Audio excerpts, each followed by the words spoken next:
Hello, and sorry for that little auditory scare just now. Hey, Gallup. Sorry to hear that that meeting was cancelled.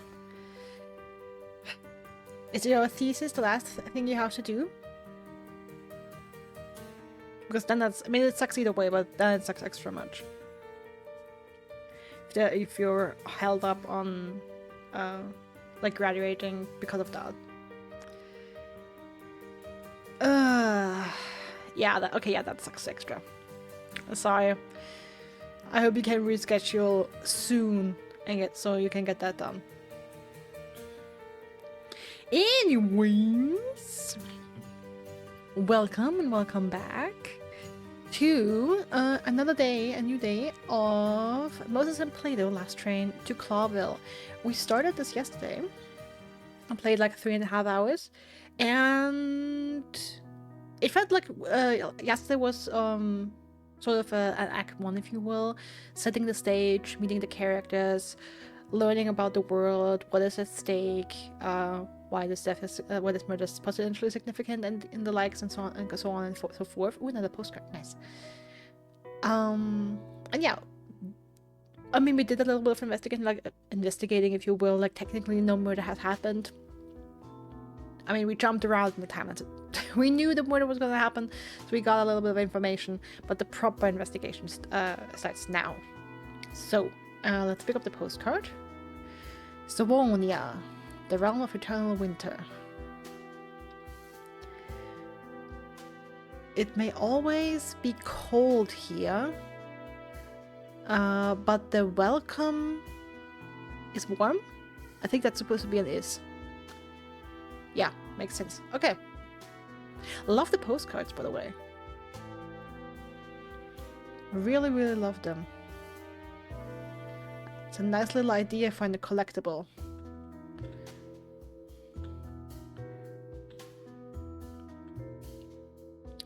Also allows you like nice little tidbits about the world. Like that every region has their little slogan and so on and so forth.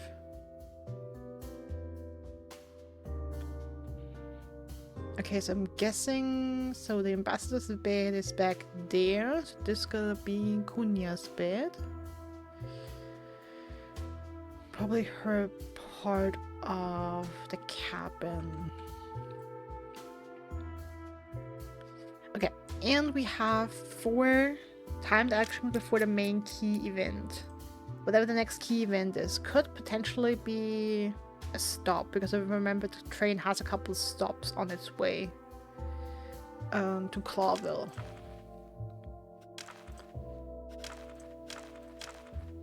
So latest character.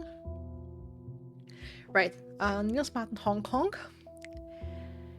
Cannot get over the fact, like, there's a lot of things I cannot get over with this game, but that the goose is called Hong Kong is one of them. Niels Martin Hong Kong is the kind of criminal who doesn't even try to hide what he does for a living. Okay, he claims to be an antiques and art dealer, but everyone knows he's a smuggler and the central figure in the Clawville black market.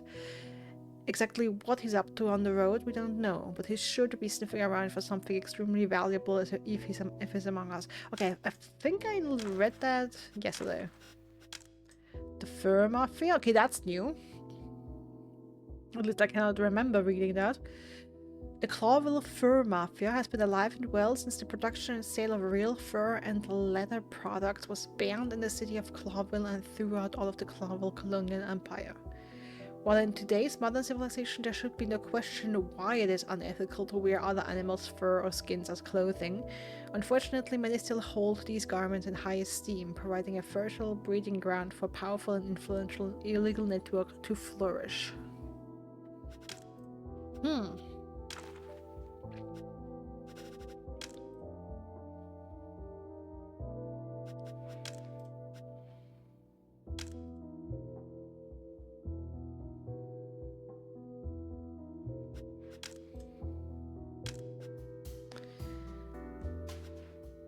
Okay, then let's see. We go, of course, in the royal wagon now. The Baron is in his cabin. And the actors are in theirs. Kunya is in the dining room. Interesting that this cabin is still locked. Torogon delegation is in their suite as well.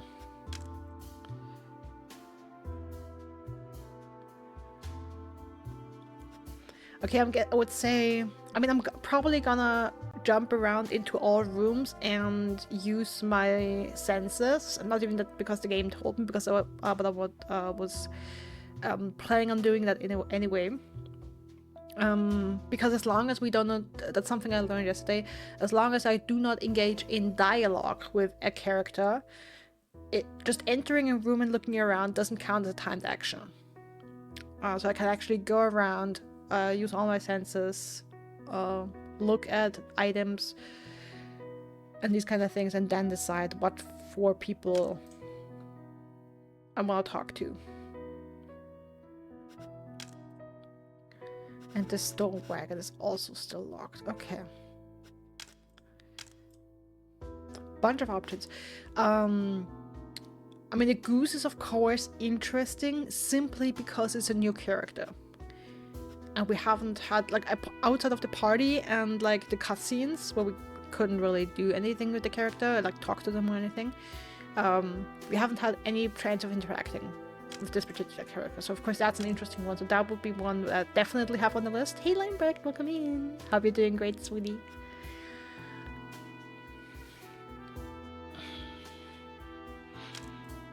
I'm also tempted to do Kunya simply because she said back on the train station that if her father were to be killed, she should be the prime suspect.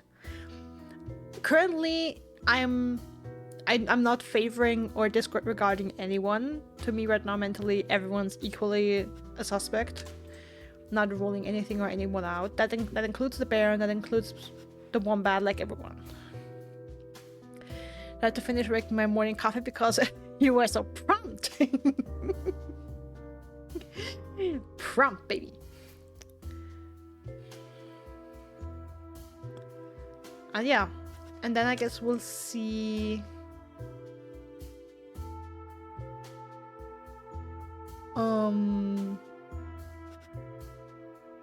Yeah, we'll see what we find when we go and sniff around, and we'll go from there.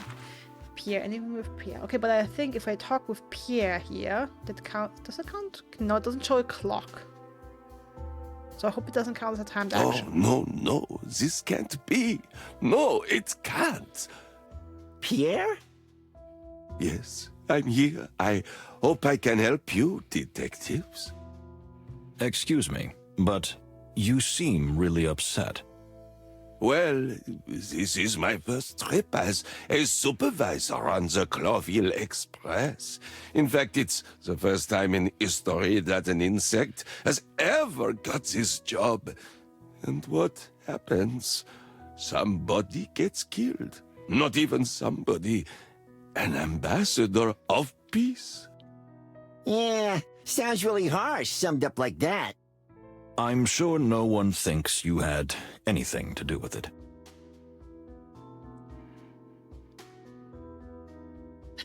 I find you seem really upset to be a super effective thing to say you're an upset person. Sorry, upset spider. Well, it's just a way of showing that you see they're upset. You acknowledge it. It doesn't matter. I'm an insect. My career is over. It's all over. Oh, prejudice against insects? You know, I have to say, at first, when Pierre first time showed up on screen, I was like, oh! Like, I mean, I'm not a big fan of spiders, but it was also jarring for some reason. But he's growing on me. He's a sweet guy. He's really, really growing on me. Can't believe he's already collapsed. Still crying, pulling yourself together. Yeah, no, please. Pierre, Thank you. please. We need you. You're smart and highly qualified. If you don't help us, we can't get to the bottom of this. Very well said, Plato. Do you really think so? With complete confidence. I like how he always has one finger to his spidey lips and contemplating self-shushing. Thank you. So, collect your thoughts, as we have a few questions. Of course, detectives. Oh, don't cry. Let's see. I think it's time to ask some pointed questions. Okay, now if I ask this, it counts as a timed action, I guess.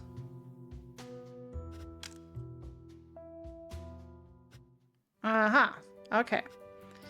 Then...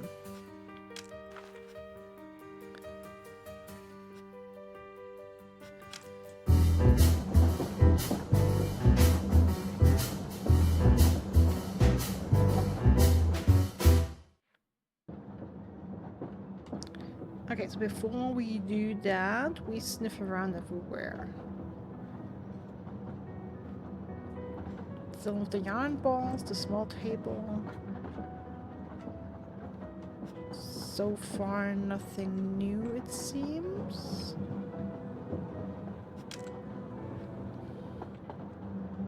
Well, well.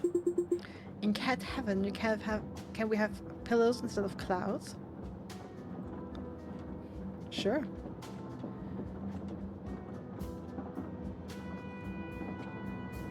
Listen.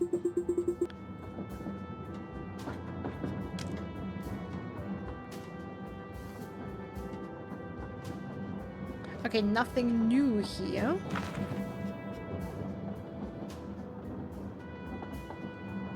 Okay, and that doesn't count as a timed action either.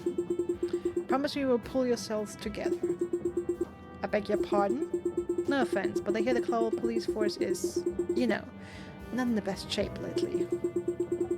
You kind of bloke, mister. Ah, thanks for the compliment. Very kind. Ah.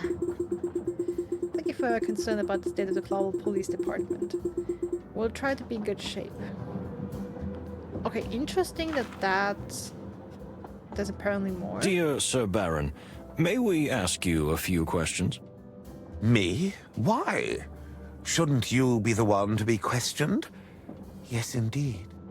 You mean you believe a Clawville detective is the culprit? Why not? Why not him? Why not anybody? A lot of awful people have been assembled for this trip. All of them monsters. Who exactly do you mean? Ha! Who? Everyone. A notorious smuggler, a dirty bum, two actors who seem to be terrible actors in their own lives, a cold woman who is unmoved by the death of her own father, a pagan shaman and his assistant, and two supposed detectives.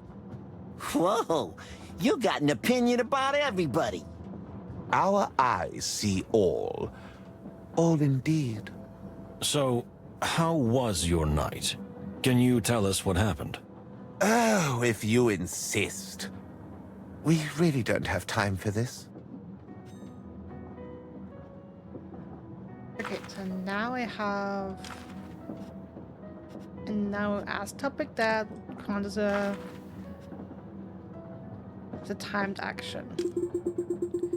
Well, so you don't want to ask questions, so I'd like to go to bed if I may. But of course, let's see. Okay. So yeah, I'll want to try and get as much as possible out of everyone without using up any timed questions, and then I mean, I guess with Hong Kong I can do them because again I'm pretty set on asking him just because he's a new character. Okay, let's see.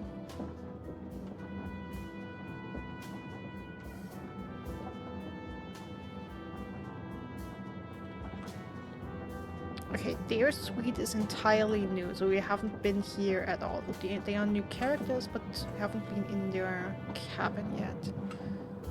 So it's worth looking around. Dressing table. Tea, okay, I also see alcohol, movie posters.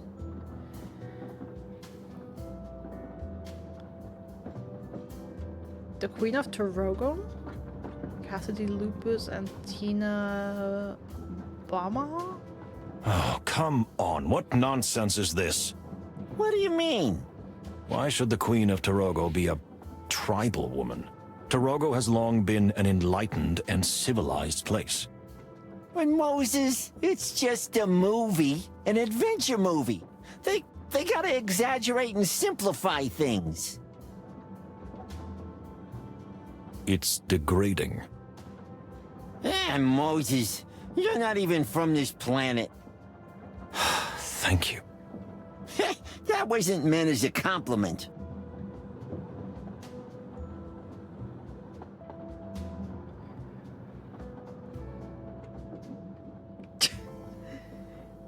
Cassidy Lupus and Cassandra Ruby Faye in the loudest howl. Cassandra's face is just funny in there.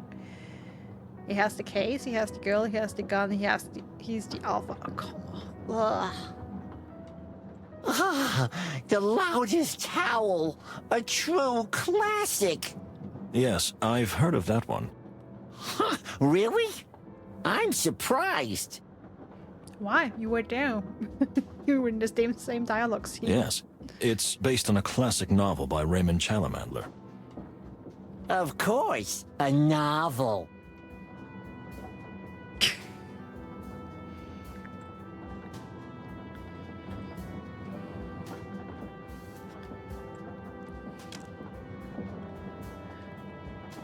All right. Okay, we can exit.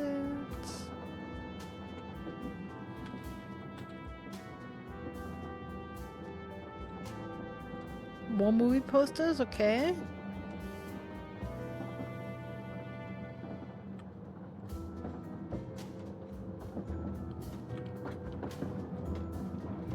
Okay, the dressing table, let's see. Strong Indeed. liquor. Some kind of strong alcoholic drink. Oh wow, that was informative, thank you. Let's Magnifying see. mirror. A two-sided magnifying mirror. I think a lot of ladies use them. The postcard, nice. Clawville. 1,000 years old city with 1,000 years of dreams. It's giving New York in the 20s or 30s vibes. Jewelry box? This is interesting. A jewelry box. This is anything but interesting, Moses. Every woman who's ever lived in this world has one of these. Oh, really? You know, Moses, you're the smartest animal I've ever had the pleasure of knowing. Oh, thank you. Why do I feel a butt is coming? But when it comes to women, you're about as informed as a day-old chicken. I knew you'd say that. But I'm right. Am I right? Yes, you're right. No. Maybe. Maybe there's really nothing special about it. Just a jewelry box. Let's see. Does Cassandra Cassidy drink? Let's see. Okay, I'm still trying to figure out, like, it seems that at least clicking on items twice is potentially No. beneficial.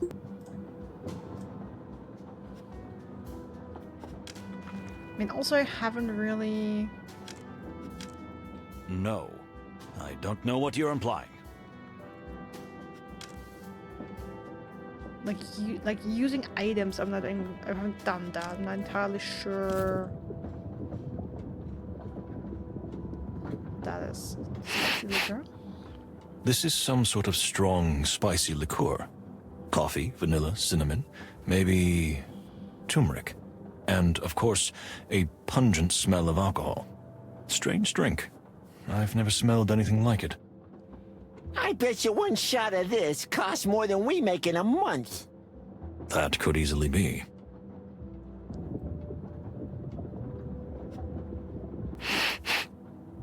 This is some sort of... Okay, same dialogue. Nothing else to smell here.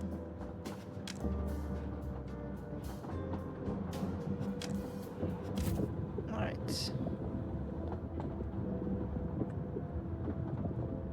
This half of the cabin should be done for. Let's see. What can we smell over here? Well, well. I sense some kind of chemical, but it's a strange kind. It's medicine. I can't say exactly what kind of medicine, but it must be really strong to have such a noticeable vapor. Maybe cough medicine. Well, well.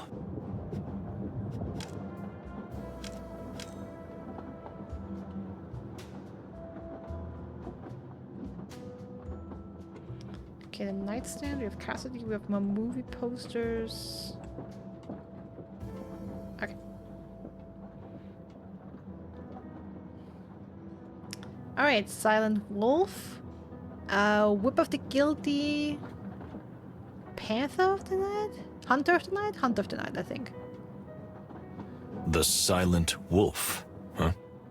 A masked vigilante who brings order to the troubled streets of Clawville. Do you know this picture? Of course. Didn't you read Silent Wolf comic strips as a kid? Oh my god, Plato! What's that look? We haven't had that before. No. I read Herringway instead. Oh my god, Herringway instead of Hemingway? Even as a kid? I feel sorry for you. But why? It's not important. Herringway. L. Wolf, the biggest cinema venture of recent years. Really? Are you that familiar with the cinema business? Not really, but everyone has heard of this film. You know, when... Uh-huh. Really? You're not even listening, are you? Ah, I'm sorry. I'm not really interested in this movie business. You're a real fossil, aren't you? Oh, but why would you say such a thing, my friend? Also, he's not a fossil, it's called having class. Let's see. This could be a kind of historical epic, I guess. Indeed. Looks exciting, but not my style.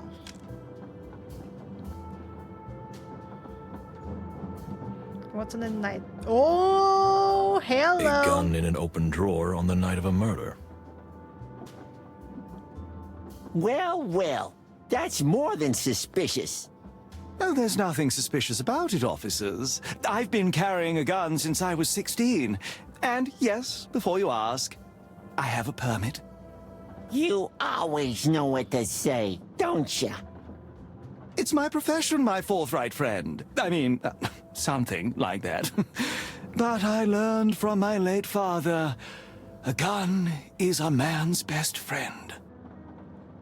He must have been quite a character, your dad. Was he a politician? I would be guessing mobster.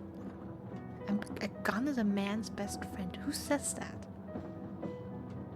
You're not a man, you're a wolf. Are you a man or a mouse? No, but he did like to steal from others.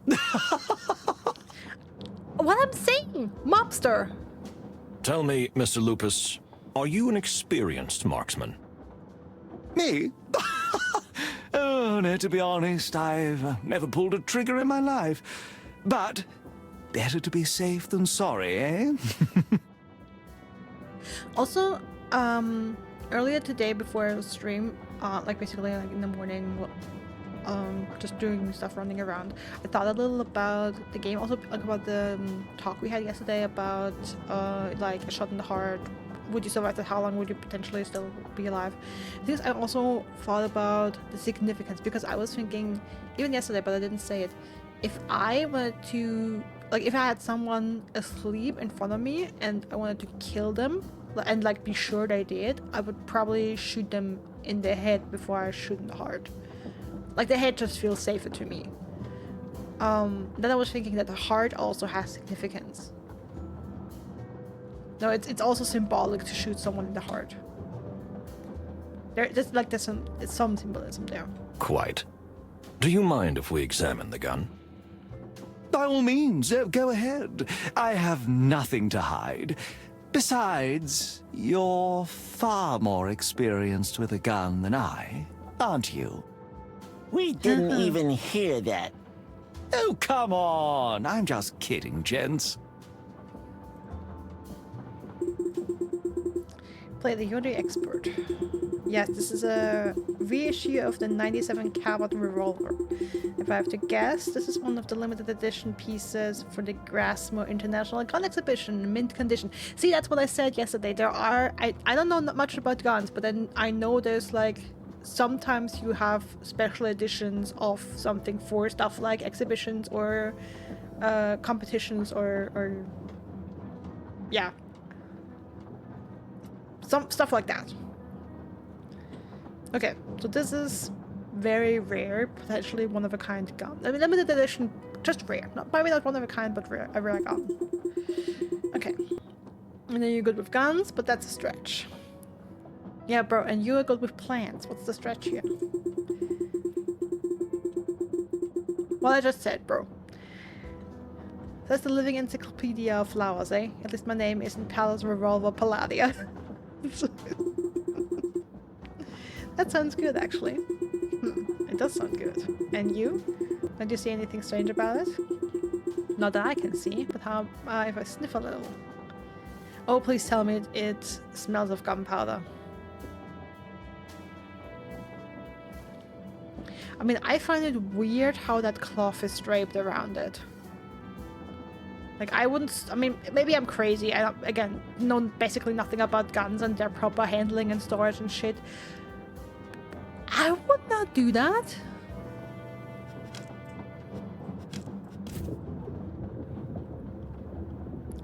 What I was expecting. We're smelling gunpowder. I smell fine oil, and of course a distinctive smell of metal. And lead bullets and dry gunpowder, but this gun definitely hasn't been fired recently. Ah, too bad. Proper storage isn't just open the drawer in the first place. Also that. Probably. Again, just assuming.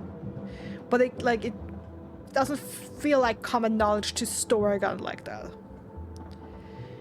Could they have cleaned it right away? I don't think so. If they cleaned it without chemicals, it wouldn't be thorough enough, and they can't smell chemicals here. You're a scary fox, you know that? Just one with a good nose. I take that as a compliment. Okay, so a gun, but not one that has been fired.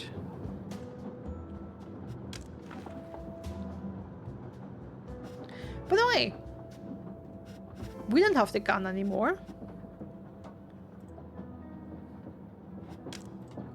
Why don't we? Where did that go?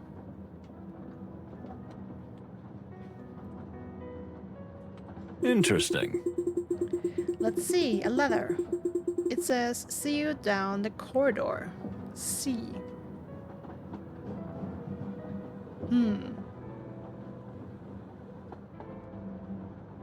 Kunya, probably. Well, well. Rather short and to the point message. However, the see can refer to more than one people. I would love to see it. I would love to see the handwriting. Also, aspirin.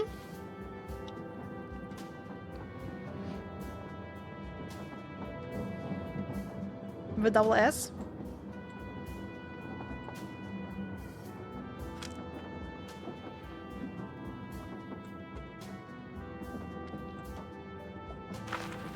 Okay, what do we have here? We can talk without making it as a time. Like, I'll try to get as much out of these scenes and these characters without triggering a timed event as I can. Ah, the detectives, or should I say, suspects. So, did you find anything out? Haha, you're so funny. Not. Well, not much yet. Can we ask you a few questions? Of us? Come on, what for? We weren't even in the vicinity. Ma'am, are you all right?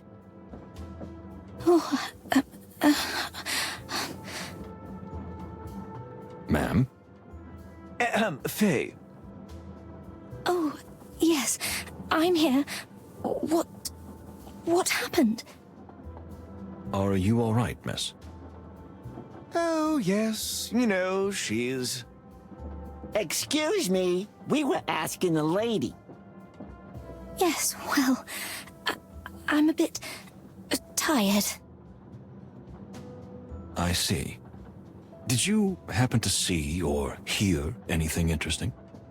I didn't. I'm afraid. I was sound asleep. And you? I was asleep too. Yes, they can vouch for me. No, she can't. She was asleep. How the hell is she supposed to vouch for you? And why do I get the feeling from your tale that you're lying? Me? Yes. Of course. Okay, these two are just setting themselves up as prime suspects at the moment. Thank you. We'll be back.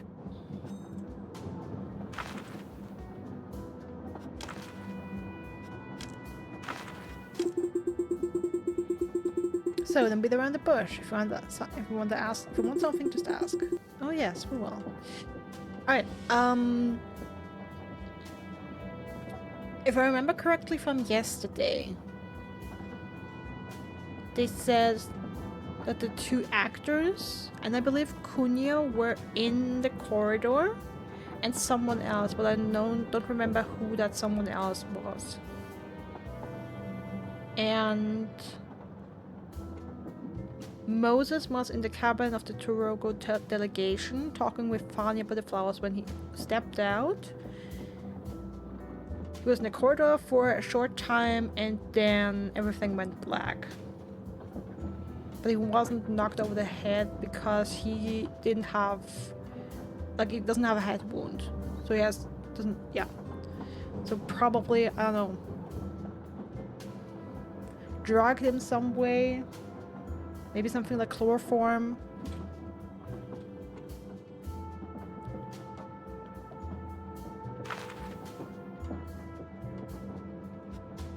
Please, ask me whatever you want. We will, ma'am.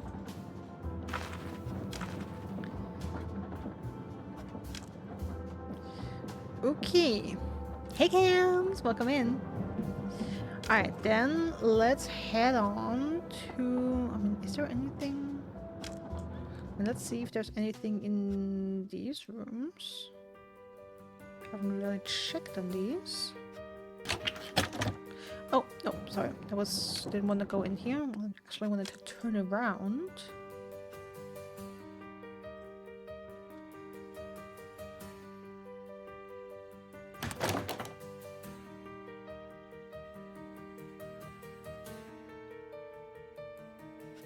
First class dining. Am I going the right direction? Yes, I am. Okay.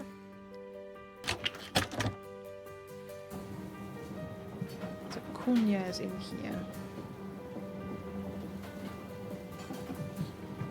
We did the miniature, the decorations. We've half all of those done. The bar is empty. There's nothing else it seems we can look at. Oh, we can look outside. Oh yeah, definitely not in Stavonia anymore. Scenery has definitely changed.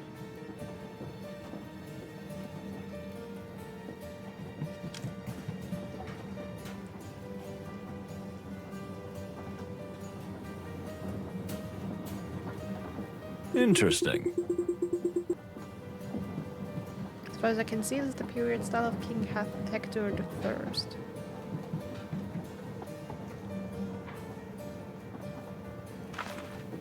Okay, cool. Yeah, let's... Miss. What? Yes? It's you again. The detectives.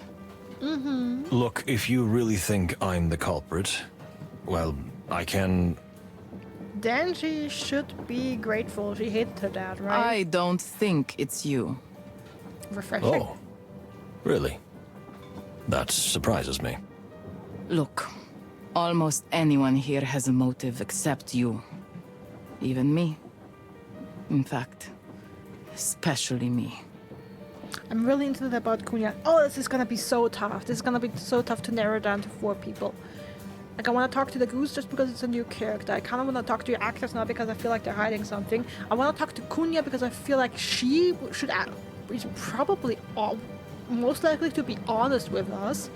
And I was thinking maybe Pierre, because if we with Pierre, I would have to consider him a non-suspect, but honestly, I don't know if I should. I mean, I like him, he's a cute character, but that doesn't mean he isn't involved. Again, I mean, I guess spoilers from Murder on the Orient Express, but, you know, just saying, don't exclude the staff from the pool of suspects just because they're staff, you know?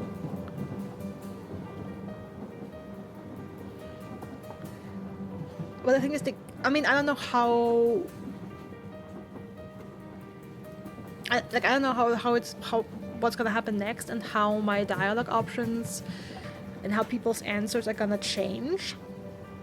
But at least the game told us. Hey, Catilla, welcome in. At least the game told us at the end of last stream that basically right now everyone is in shock and it's a little overwhelmed, and it might be easier to extract information from them and get them to spill their secrets at the moment, like in this short period of time, than later. So later people might be more collected, more guarded, better to hide their secret, and potentially like the culprit might come up with an alibi, or hide clues and stuff, and manipulate stuff. Again, I'm not sure how much really of that will come into play in the story, but for now I'm gonna assume that we're not giving that information for nothing.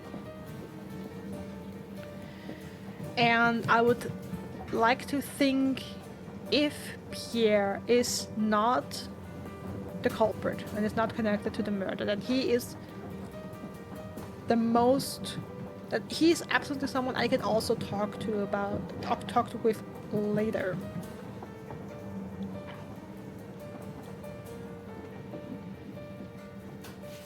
I mean, Kunya might be as well, if we're being honest. Like, the thing is, she was very open with her hostility against her dad.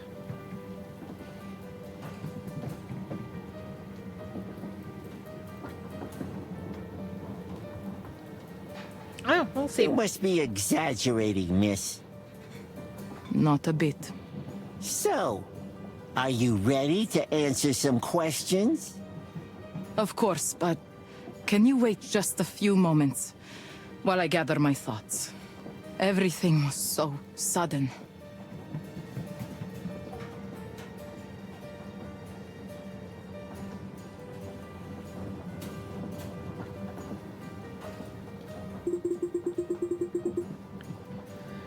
Fortunately, we didn't spend much time here. As you say, Plato. We still have time to ask around before we return it here to Kunya. Let's go then. No. We'll come back to her when we've spoken to the others. Oh, so we actually have to leave and come back. Oh, interesting.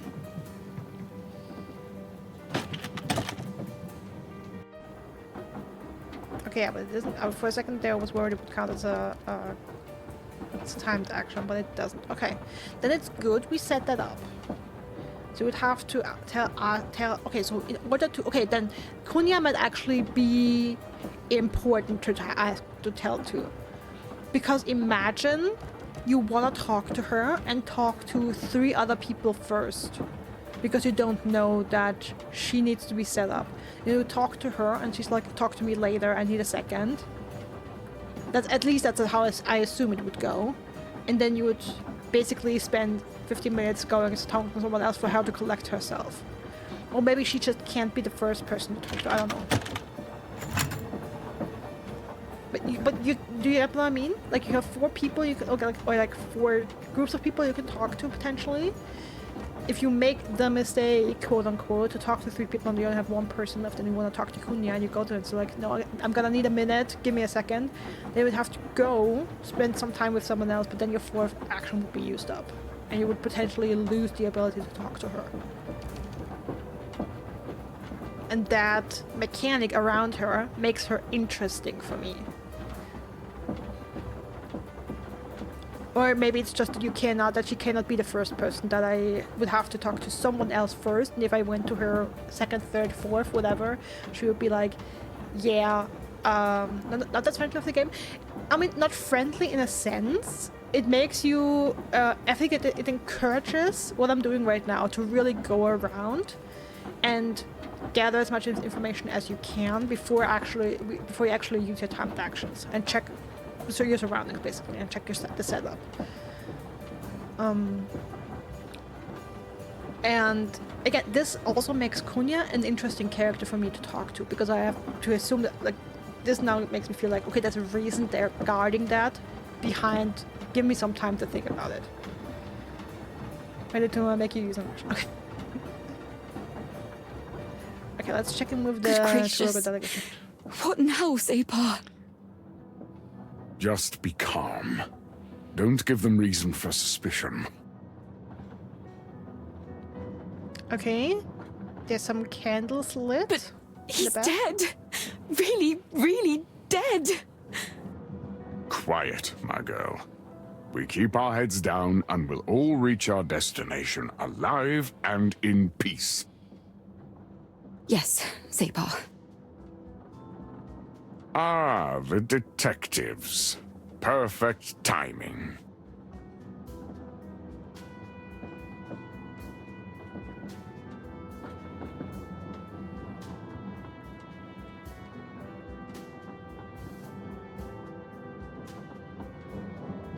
What? You've looked at the weird painting before, but doesn't hurt to look at it again.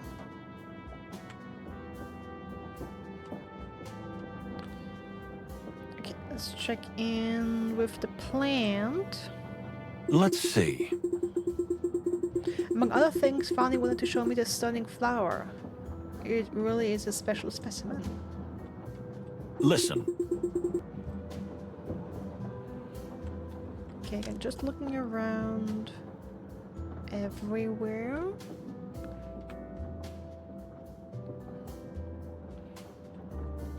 Okay. So, do you know anything? Have you caught the killer yet? Bro, it hasn't even been 50 minutes. I mean, it's been 42 minutes since we started playing today, but technically no time has passed in the game yet. Wait, so you don't think Moses is the culprit? How can you even say that? No. The plant was too powerful, it lacked strength for you. Oh no! The leg plant! Well, I'm not that sure. But I don't think he had any reason to kill the ambassador. Then what do you think? Who would have a motive? We certainly have. I suppose that's what you're thinking, right? After all, centuries of international discord and fairly recent wounds have poisoned the relationship between Tarogo and Stavonia. I can't argue with that. So, we're suspects. No one is a suspect yet. Wrong answer. Everyone is a suspect. Which means everyone is. Thank you, Plato. Yes. We can't rule anything out.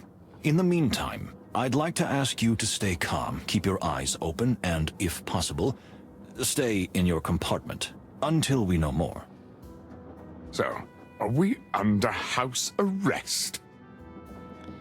Chill, dude. Only for a short time. More like carriage arrest. With everyone roaming free on the train, we can't conduct a proper investigation. That sounds reasonable. We'll stay put as you ask. Thank you. Yeah, dude, it's a murder investigation. Stop complaining. Indeed. I think it's time to ask the investigator a few questions. Listen. If we don't know what to ask, maybe I should sniff around here and listen. Okay, yeah. Early leave, okay. So, my dear, I must ask you how you remember things. You see, we came to your compartment together, but something happened to me later, so everything is blurry afterwards. Do you think you were knocked out? Or sedated? I wanted to ask you the same thing. You're quite an expert on medicinal herbs, aren't you? I am. As you know, I've been interested in these things since I was a little girl. Do you have all the ingredients for mixing medicines now? I carry everything I need with me all the time, in case Separ needs something. Is there anything missing? No, I don't think so. I mean, I haven't noticed, but if you'd like, you can check yourself. Yes. Thank you. We'll take a look. So I can look in the drawer now, I guess. Okay, careful. I'm gonna go back to the plant and hope I can access the drawer now, just in case we experience some lag again. Be aware. Let's see. There doesn't seem to be anything missing here. Okay. But like, how much use is it if you look? Wouldn't Fani know best if something's missing? Question mark. Indeed. Just let me know if I can help you more. Thank you, my dear. We'll do so. Okay.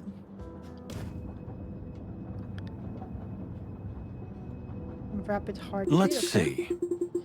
A rapid heartbeat and rather messy, irregular. I suspect fluctuating blood pressure and high pulse. Could it be guilt? Maybe fear? Something else entirely? Yeah. Again, at the start of the journey, they basically shouted to the masses that the good ambassador has heart issues. So I would contribute that in his case to a sick heart. Interesting. She hums this tune very softly, almost inaudible. I can't make it out. Interesting. Interesting. We find that the ambassador has a serious heart condition, is upward, is rapid and irregular, which could be even fatal.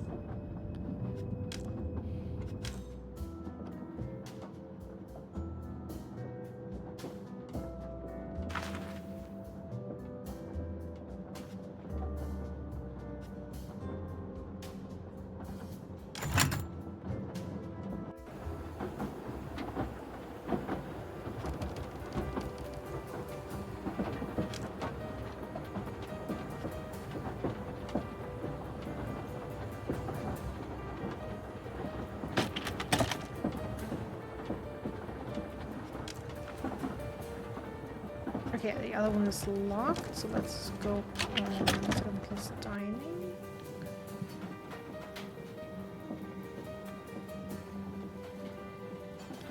We've looked at the menu before, but we can do it again, I guess. Not again, pink caviar flakes. I can't even make sense of this. Oh, now something new in the menu. It's called fine dining, my friend. When you get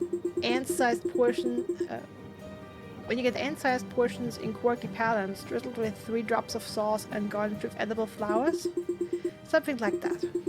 12 portions, please. I'm afraid our detective's salary won't be enough for that. Very fluffing hell. That is second-class dining. Wouldn't be something fancy like that expected in first-class dining? I mean, look at this dining car. This definitely needs a makeover.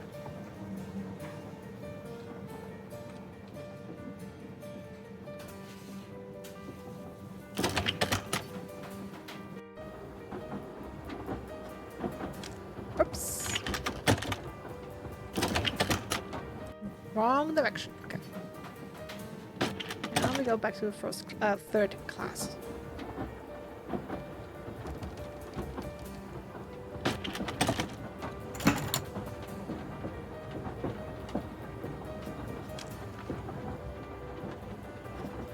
So locked, and we have the goose now.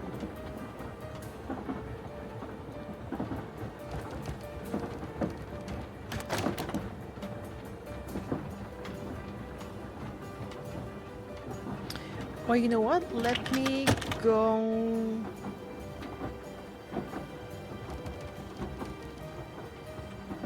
in here first, because I already know that I want to talk to the goose.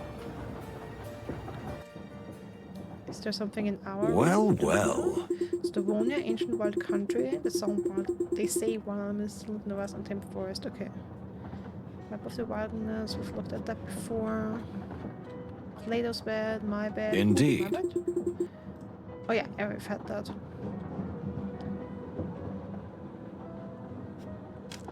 Okay, nothing new for our census to do? Good.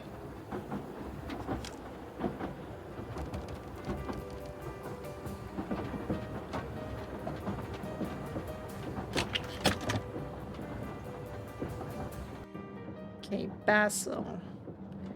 Anything new with Basil? Oh, a chest? Interesting. A crate, it's locked. What could be in it? Oh, I can't listen. Interesting.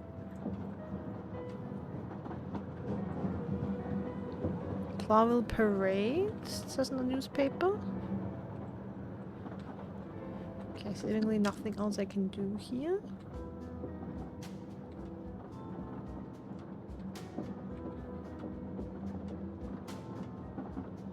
Alright, Basil. Ah, the stars of Clawville in the flesh. Mr. Pesker, I take it you're not too upset by all this hullabaloo. Upset? No, not really. Surprised? Well, that's another matter. Surprised? The when was more surprising than the act itself. What do you mean? You see, I thought it would happen, and not just because of the rumors. In fact, I knew it. You knew? Of course I knew. I just had no idea. I don't quite understand. And you don't think Moses did it? Very good question, my furry little friend. I don't think so, but I'm also not dismissing it. What a twist, eh? A double twist if ever I saw one. Just like in a mystery novel. Okay, I don't know how to feel about Basil. I mean, I like the character, but like he could either be, I feel like he could either be extremely useful or full of shit. And I don't know which one it is yet. I'm afraid this is very real. Like the entire character could just be an enormous red herring. Yeah, that's for sure. Although, I wondered for a moment if they'd faked his death. From what I could see, unfortunately, I find that impossible. Then boom, one less twist, right? Yes. Now, can we ask you a few questions about the evening? Sure, far away. I'm at your service. I didn't get much sleep last night, though, so my mind may not be working the way it should.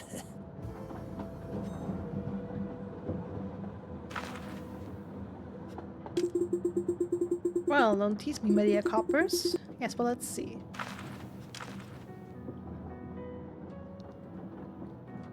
Oh, interesting. This does not count as a timed question.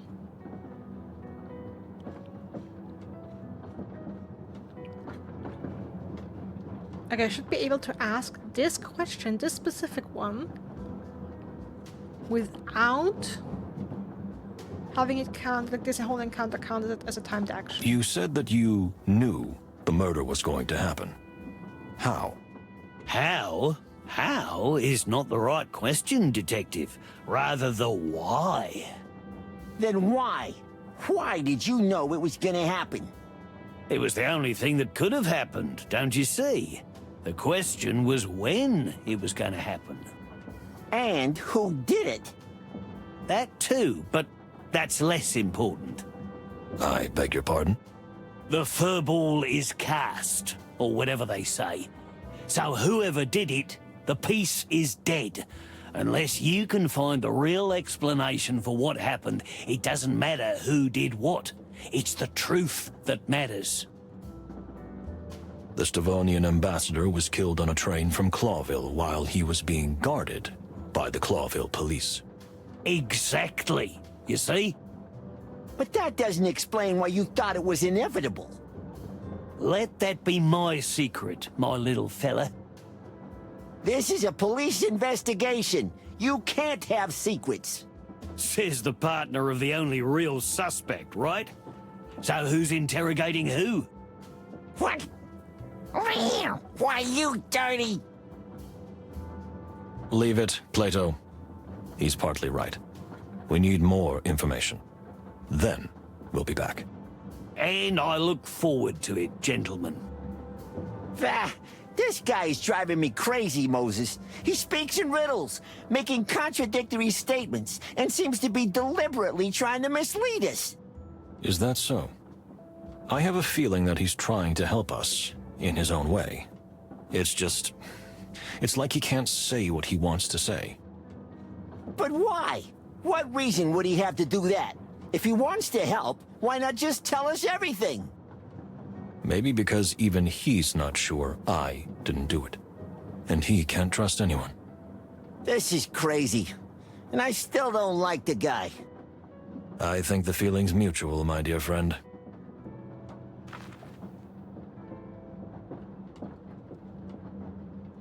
Also, we could play more card games without passing any time. I love that. Or we can always come back and play some more card game. Okay, so Basil is also potentially sort of a confidant. That's interesting. That's good to know.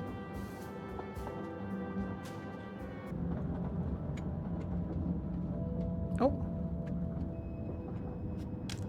Okay, that was actually not my intention, but yeah. Anyway. Yeah, now let's go to the Goose. To Hong Kong.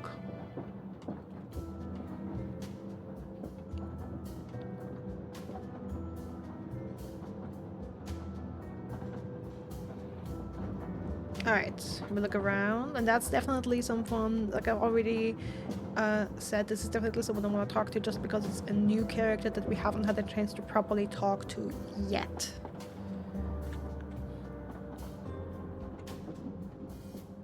More stuff? Is there somewhere play? Please tell me there's stuff somewhere. Giant chest? Sculpture? Stuff! Yes! Stuff! More stuff. Love it. I love shit like that.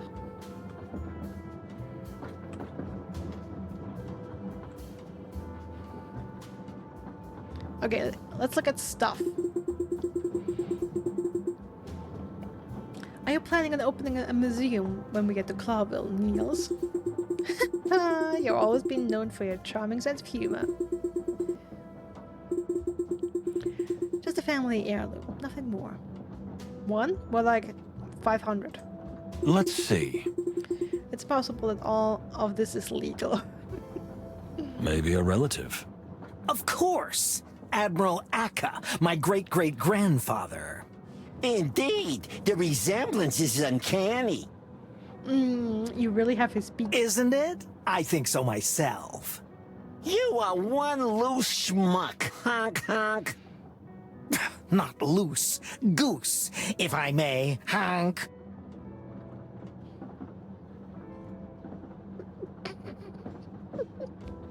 Let's see. Extraordinary work. Probably from a museum of art. Note to self, when we get home, let's check to see if one of these has disappeared from the National Museum in Stumonia. Good call! Okay, a giant chest. Well. What's in this one? Family heirloom, gentlemen. I won't go into details if you don't mind. Well, I'll try to break it open if you don't mind. Is that contraband, honk honk? You got a permit to take a look? Yeah, it's, yeah, actually I have it, right here. Not yet. Then paws off, kitty.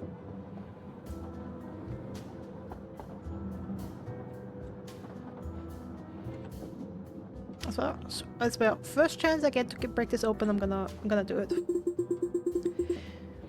But there are even weapons here, Hong Kong. Antiques, my friend. Those are antique treasures. I mean, family heirlooms. But because they're so old, they're considered antique treasures. Sell this to a poor late aunt, Honk. But please, don't take my aunt Lagalov's name in vain. Leave it, Plato. We won't get anything out of him. For the moment.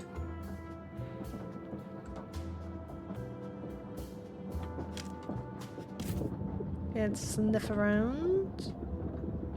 Oh, we can sniff all kinds of smells. Okay. Interesting. Gosh, it's been a long time since I've smelled so many smells and fragrances. You can hardly pick them out. Bronze, gold, leather, dust, almond, sage, various woods, stale and fresh textiles all mixed together. Alright, that's Interesting. That's interesting to know. Alcoholic smell. Ouch, that smell. Alcohol. In no small quantities. Is that how much he drank at the party? Or did he continue to drink afterwards? Okay, there's more to smell. Interesting. There's no smell of gunpowder on him. It's unlikely he's fired a firearm recently. Okay. Interesting that I can only smell that on him. I mean, also it said unlikely, not impossible. Well, well. The famous Black Goose. Tired, drunk, and angry. It won't be easy to get valuable information out of him. Okay, then maybe don't... Okay, that is making me reevaluate my plan to talk to him right now. So maybe it's not worth sacrificing a timed action on him right now. Ah, the Black Goose himself. Ah, the killer and his pet. What did you say, honk honk? You don't think you can fool me, do you? I don't believe for a moment that Mr. Wildflower is innocent. And what makes you think that? Aside from the fact that I was found with a gun in my hand next to a corpse. Honk, honk, honk, honk. Are you serious? Do you think we need more than that? Well... Now, wait a minute.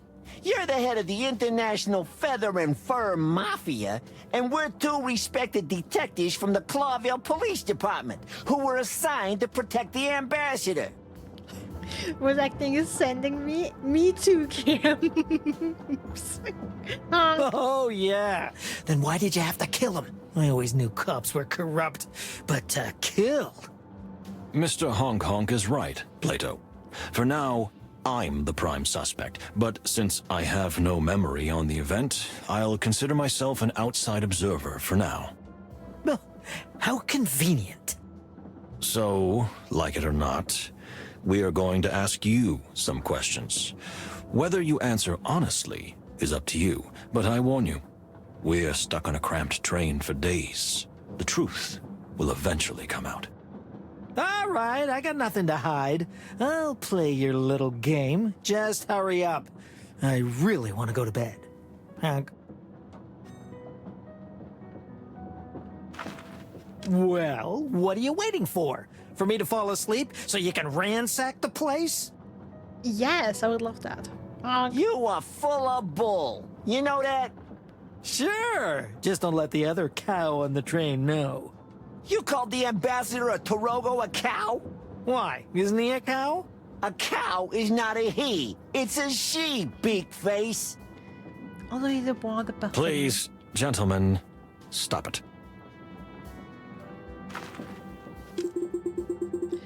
I have some rare piece of antiquity again, Niels. You have a good nose for a cat. And you have a big mouth for a goose. Well, here we are. If you must know, yes, I'm still dealing in art relics. Is it illegal or what? Trading is not. Theft and smuggling, well, that's another matter. You're still as funny as ever. I'll laugh while you can, Hong Kong. If you must know, I missed you guys too. Having fun, Hong Kong. Honestly, very much so. Good for you. Ooh! I can ask questions that do not count as timed. Okay, you know what? Again, getting as much information as I can out of the people. As long as... Okay. Thing is... Yeah, I mean, I'm gonna ask these two just because they don't cost me a timed action. But initially I planned on asking him, but now I'm reconsidering that because he's tired, still hungover, pissed off. Probably not the best time to ask him. So my prime choices are now Cunha, the actors. Then I guess I could do Pierre first. Pierre, Cunha, then possibly the actors. And then I'd still have one open either for Basil or the Turagon delegates. And I would probably go for the delegates. I mean, I'll see how it works out with the actors. I hope as long as two people are in the same room, it only counts as one timed action, not two. If it counts as two, then the actors are gonna fuck me up anyway. But we'll see that and we'll learn about that. Okay, yeah. So, what do you think of the other passengers, Niels?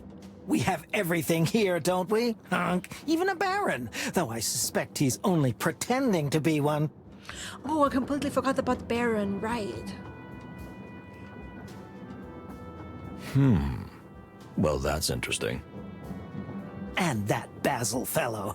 Have you met that rat, Hank? Okay, not a rat, but something like that. A dirty bum, Hank. I'd keep an eye on him if I were you. Thanks for the tip, Honk Honk. But we know who to look out for. Are you referring to me, dear Plato? Hank? Oh, come on. I've been on the straight and narrow as an arrow. Sure you have. You just have to look around here. This is all family heirlooms. Is that so? I didn't know you came from a wealthy family. Me neither. Until my Aunt Lagerlof died. May the Wild Ones rest her soul. Why does that sound like a big load of bullshit? Because you read too many cheap detective novels, my friend. All right. What about the peace treaty? What do you think about the peace negotiations? It doesn't make any difference to me. It's all nonsense anyway. Just a nice little show to get the old saber-tooth out of the way. You mean Ambassador Ignat? Who else? What else would be the point of such a symbolic journey as this? Come on. Even you can't be that stupid. Oh, pardon me. That slipped out. Hank.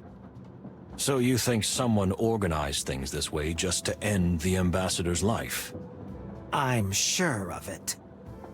You the one spreading those rumors, Honk Honk? Who, me? What do you take me for? A schmuck. You just did it, you schmuck.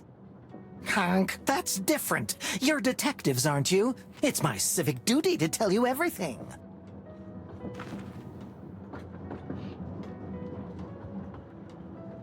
I'm reconsidering my reconsideration. If Hong Kong is the one who has been spreading the rumor to everyone that the ambassador would be getting killed, and then it does happen, so either he knows something that we don't know,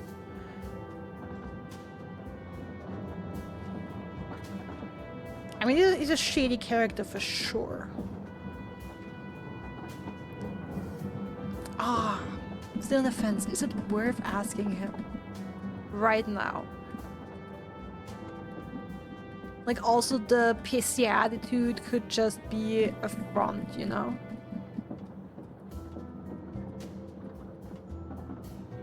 Like, the train of thought I'm on is, if he is apparently the one who told everyone, yeah, by the way, the Ambassador Ignat's definitely gonna get killed on this train ride,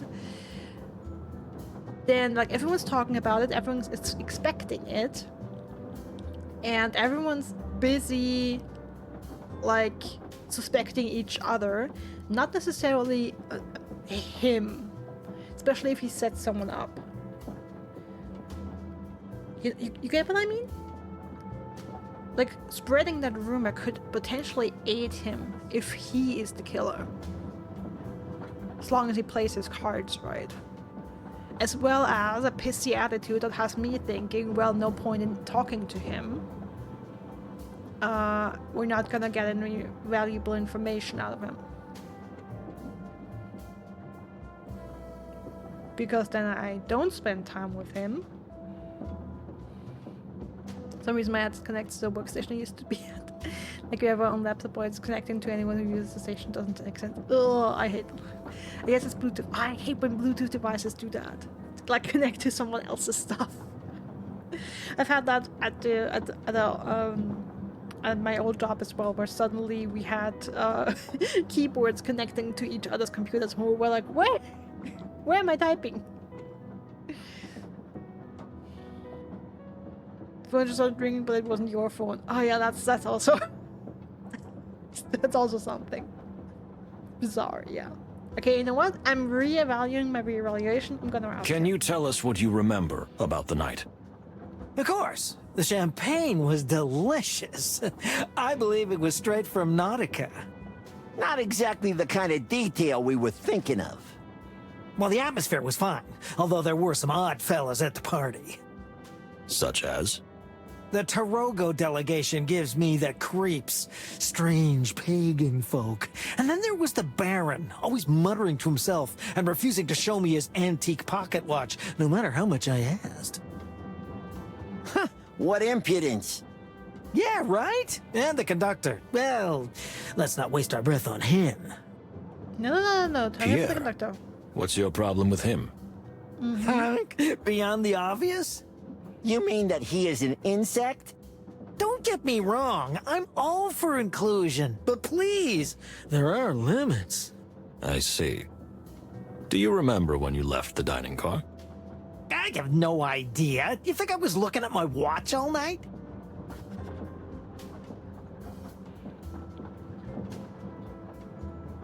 Can you think of anything you can link it to? Okay, let's change the subject. Like, don't play fool with us.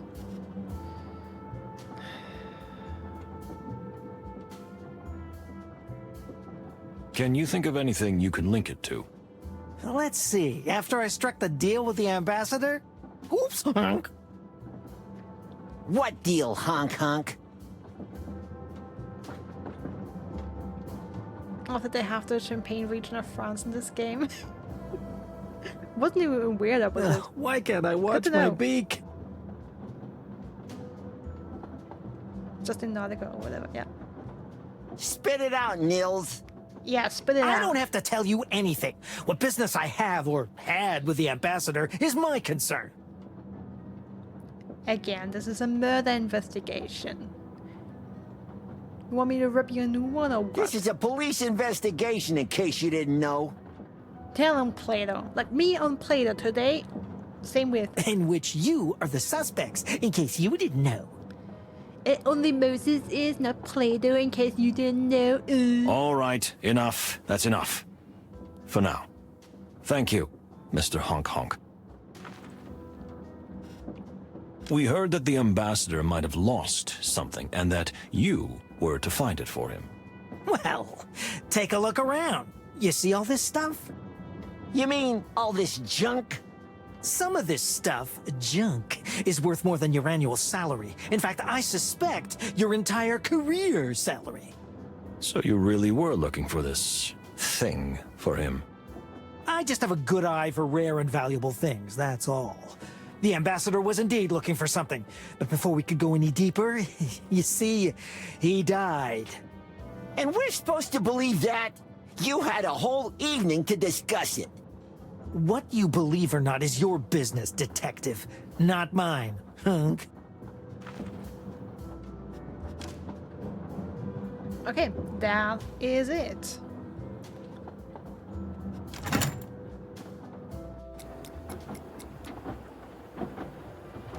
Okay, let's talk to Kunia next. And then we'll go from there.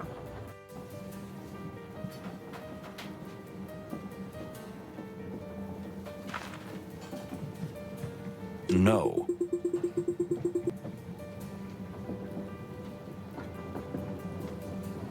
Oh, still not? Oh, so, okay. Okay, interesting.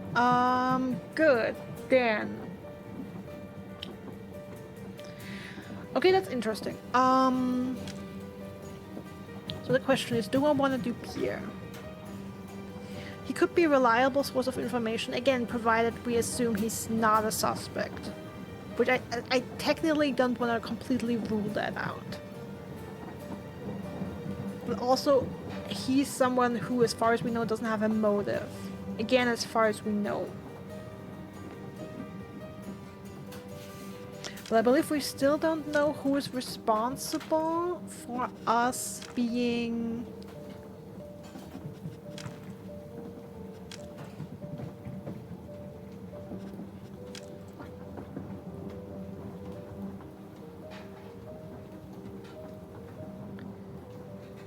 Like, I think we... Then probably why the last wagon? Yeah, someone was deliberately trying to keep us as far away from Ambassador Ignat as possible. Like, who would have the power to do so? Wouldn't Pierre be like the prime person to do that?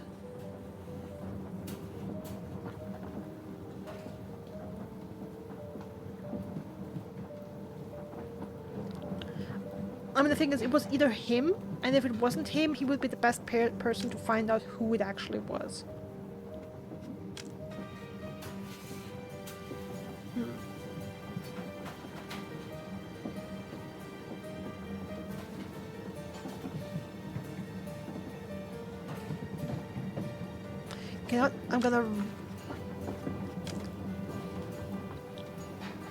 I'm really not interested in talking to the Baron, if I'm honest. Also not interested in talking to Basker. I think I'd rather talk with Pierre then the actors, and then the Toronto delegation if I still have time. So, what happened last night, from your point of view? After the party was over and everyone left the scene, I started cleaning up. Do you remember the order the passengers left the dining room? Of course. Ambassador Mojara was the first to leave after you and Miss Fanny. And then the Baron shortly after. Around midnight, Ambassador Ignat left, followed closely by Monsieur Onk Onk. That leaves the two actors, Basil and Cunha. Am I right? Exactly. You are very observant. The actors left first, then Basil. Miss Cunha was here for a long time, just staring out of the window.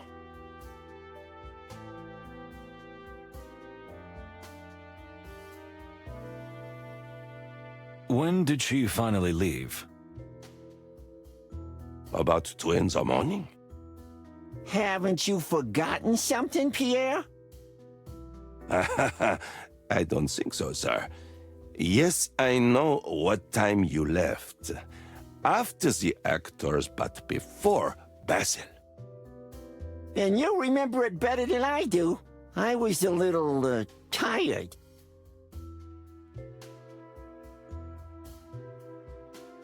Yes, tired. Of course, sir. Thank you, Pierre. That was very useful information.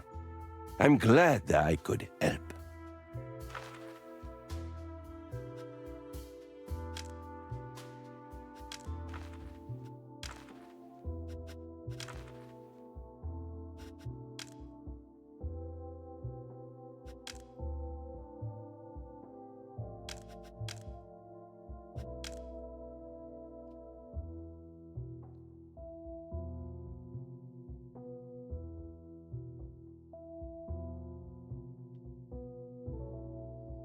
Okay, according to Pierre, the guests left like this. First Moses and Fanny, then Ambassador Mujara, the Baron, then Ignat, and Hong Kong.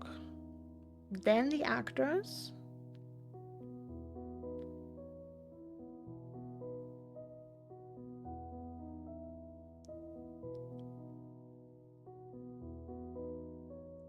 Plato, Basil, and finally Cunha.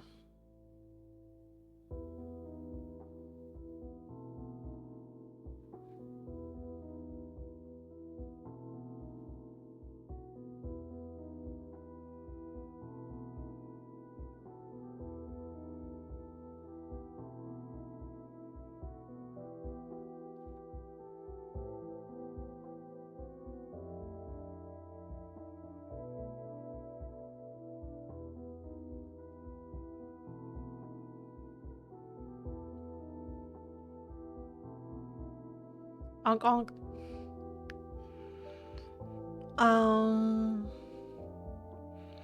Okay, I'm just thinking about that. Maybe I'm getting a little suspicious of Basil.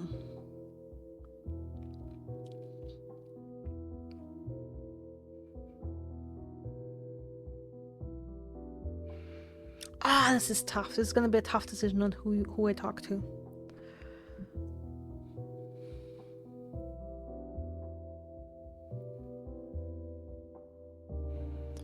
Moses and Fanny.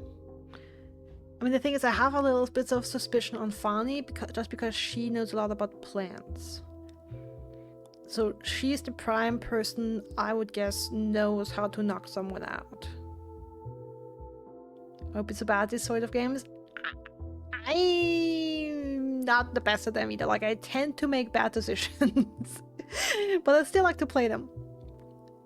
Always hoping for some good luck.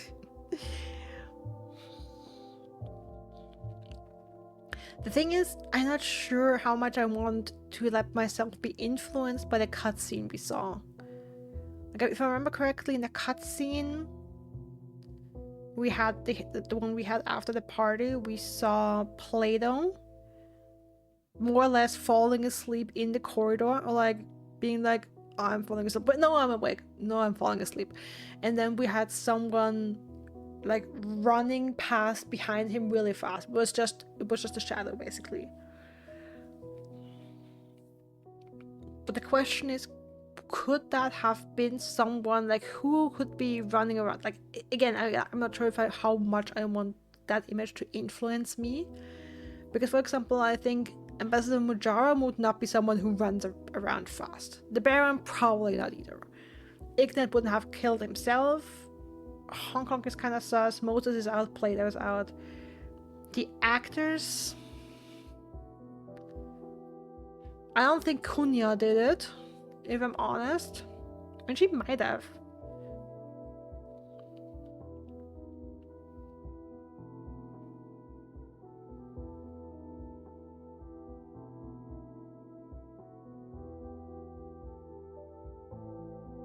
Do we have a time for the murder, bad boy?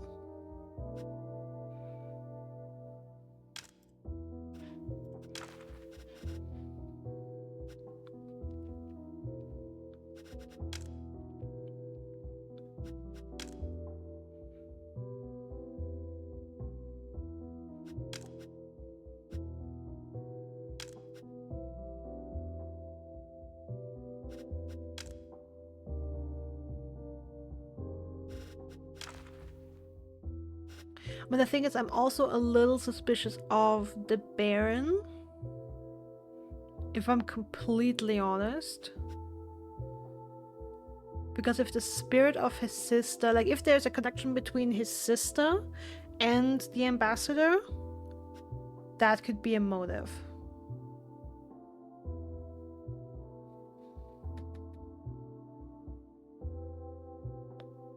Wait, where was the investigation? I guess it's leaving.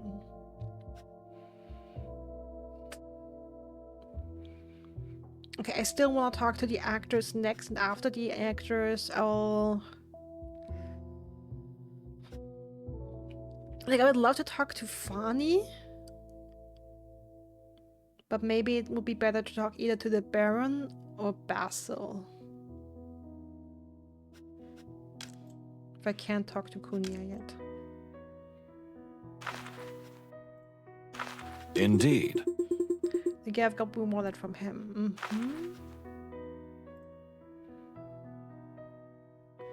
Oh wait, didn't that count as a timed action? No, it did. Okay, yeah.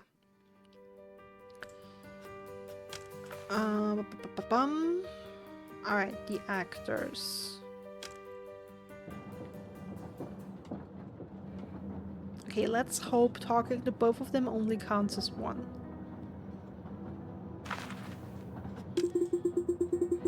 What, have you found some irrefutable evidence against me?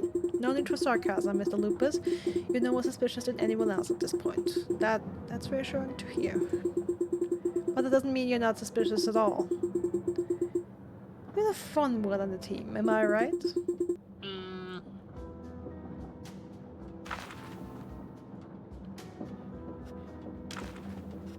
Tell me, Mr. Lupus, when did you leave the dining room? Well, you know, I think maybe sometime after midnight. That's a pretty wide time frame. A little more specific, please. Why are you asking me? You were here, weren't you? Unlike your partner.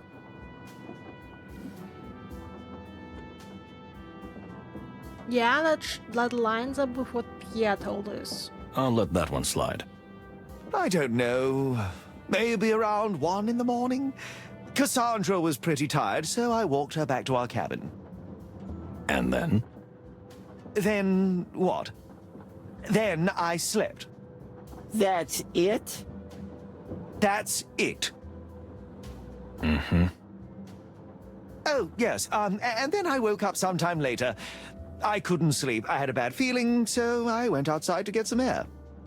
When was that? I have no idea. I didn't look at the clock. Maybe about 2 hours after we went to bed. I see. What happened after that? After that, nothing. Nothing. I heard a shot and ran in the direction of the sound. Then we found you there with that gun. Yeah, and that is totally not true. I see.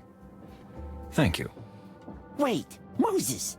Didn't you say you saw Cassidy and Cunha talking in the hallway last night? Quiet down, Plato. But yes, that's exactly right. Then why are you letting him make a fool of you? Cassidy is keeping this quiet, and that in itself is a clue.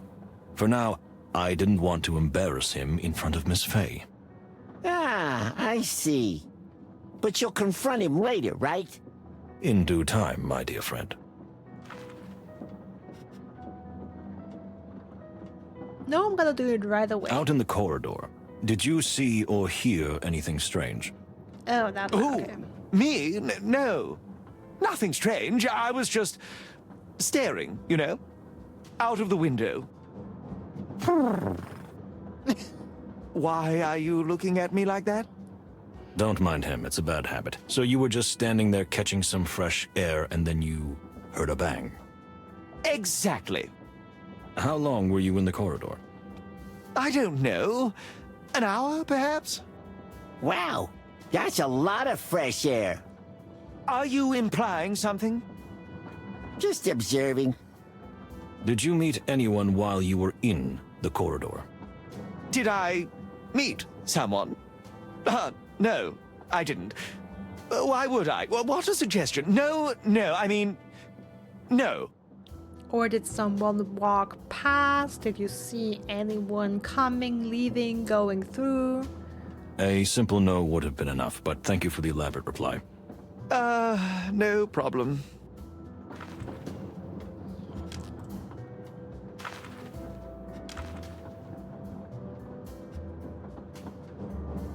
How closely did you know the ambassador? Closely? What do you mean? Why are you shaking like that? Did you know him personally? I'm afraid so. He was a big fan of my films, and he invited me to Stavonia several times. Was he that much of a movie fan? I'm afraid he wasn't interested in the movies that much. More interested in her, I guess. Ah, I see. So you feel that he was... More interested in me. Come on, darling. Don't see ghosts everywhere. I always say, you're not the center of the world, you silly thing. Maybe you're right, Cassidy. Do you feel the ambassador was making unhealthy approaches? Fuck this guy? Yeah. I didn't like being anywhere near him, if that answer is sufficient, Detective. Yes, I think I understand. Thank you. What do you think, boss? I see you've been scratching your fuzzy head. We need to separate them. Cassidy and Cassandra are a couple, but they seem to see things differently. And maybe they have a different connection to events. They're not even honest with each other. That's how I see it too. But they won't admit that as long as they're together. So, as soon as we can find either of them alone... We'll catch them! You can say that. Yes. Dear lady, don't take this as an intrusion, but... Are you taking any medication? Is it that obvious? See, I told you they'd notice. Oh, no. I just sensed it. You know, my nose never deceives me. Ah, I see. Yes, I have a hard time falling asleep when I'm in unfamiliar places, and crowds also frighten me. That's unusual for an actor, no? I try to be discreet. You know, it could cost me my career if it were made public. Nobody will find out from us, ma'am, but I have to ask you, what kind of medication are we talking about? Ah, just a sedative. A sleeping pill. When I take it, I fall asleep quickly, and the only way to wake me up is with a cannon shot. Or a gunshot. Oh, yes. In this case, unfortunately, yes. Thank you for your answers, madam. I really hope I was helpful.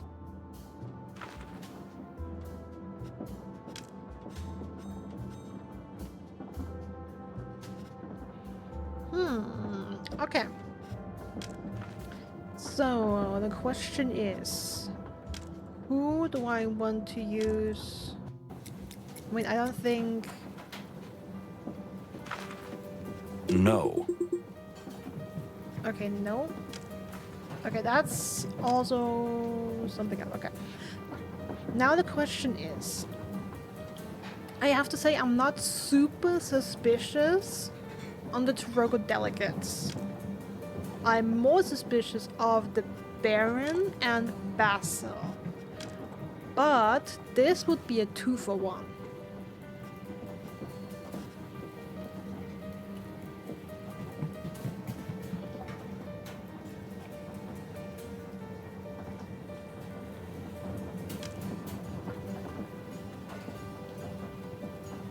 But I think I'd rather do either Basil or the Baron.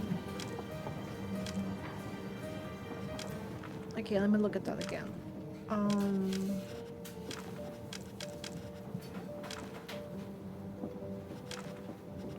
Okay, where is...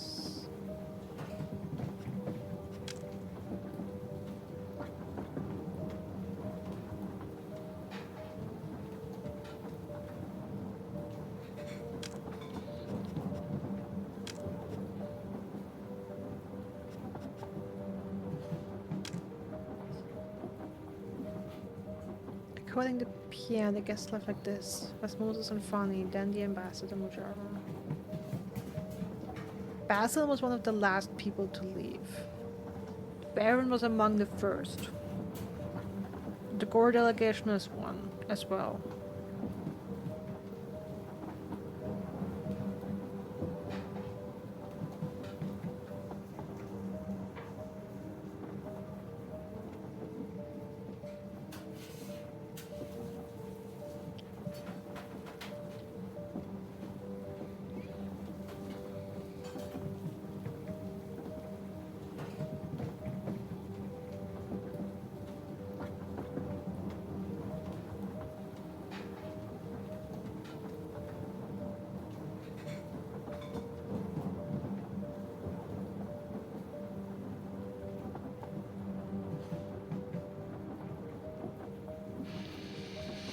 I still don't know how I want to feel about Basil.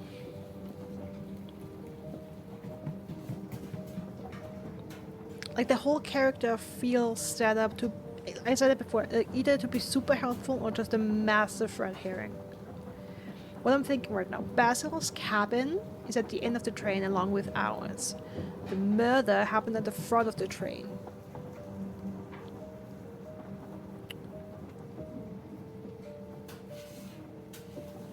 So, if I assume that Basil is not connected, and he left as one of the last people, but he would have gone the absolute opposite direction from the murder. And he would have needed to pass through the entire train again to commit the murder.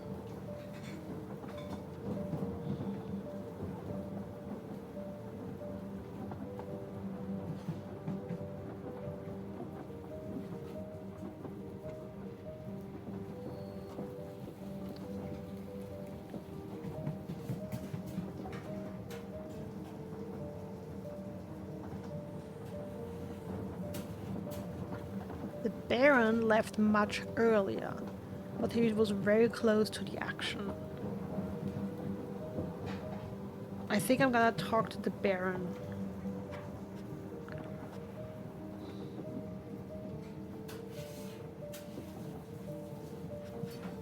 But I really don't know how I should feel about Basil. Like, I just can't tell what his deal is.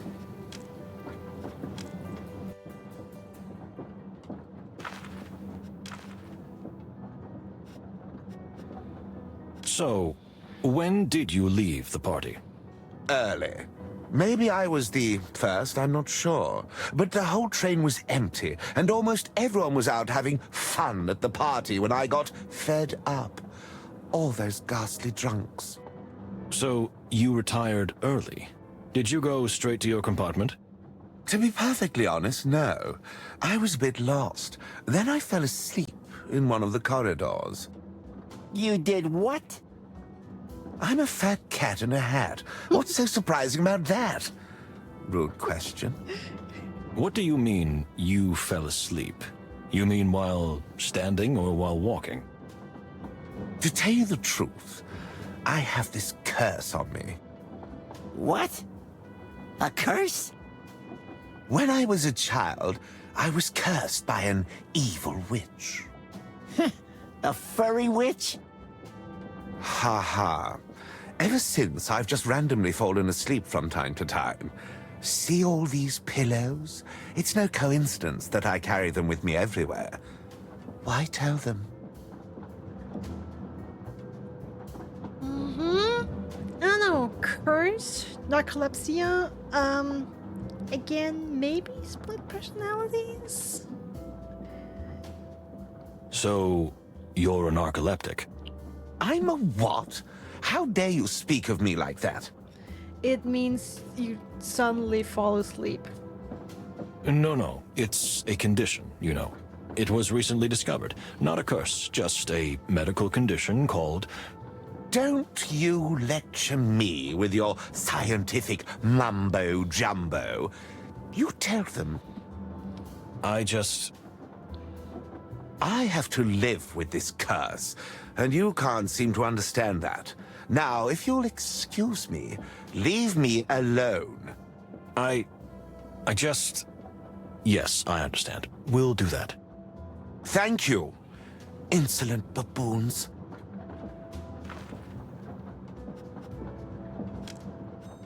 Okay, that's all.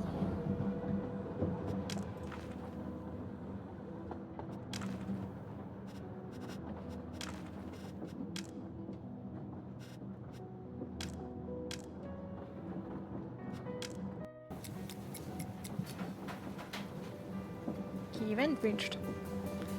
Okay, now we can talk to Cunha. My dear lady, have you calmed down a bit? Actually, I'm not that troubled, Mr. Wildflower. More like confused, I think. Are you ready to answer some questions? I am. I think I'm ready. Don't go easy on me. We'll try to be gentle, lady. Thank you, detectives. What do you think? Will she really be honest with us? We shall see, my dear friend. But we do have some facts to corner her with, if necessary. We just have to use them well.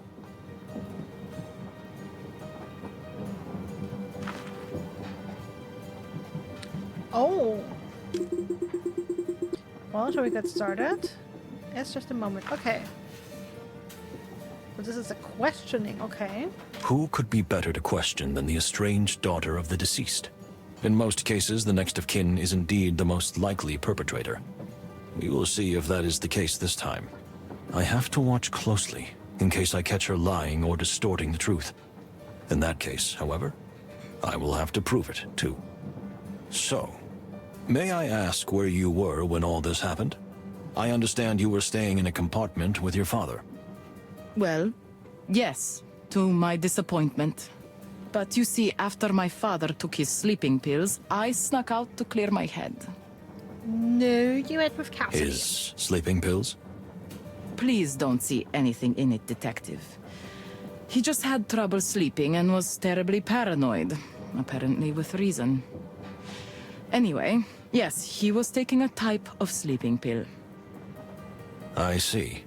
So your father went to sleep and you just left to clear your head. That's not exactly how I would put it. So something else happened. I suppose that's what you want to ask me about. Yes. Well, my dear, let's get started.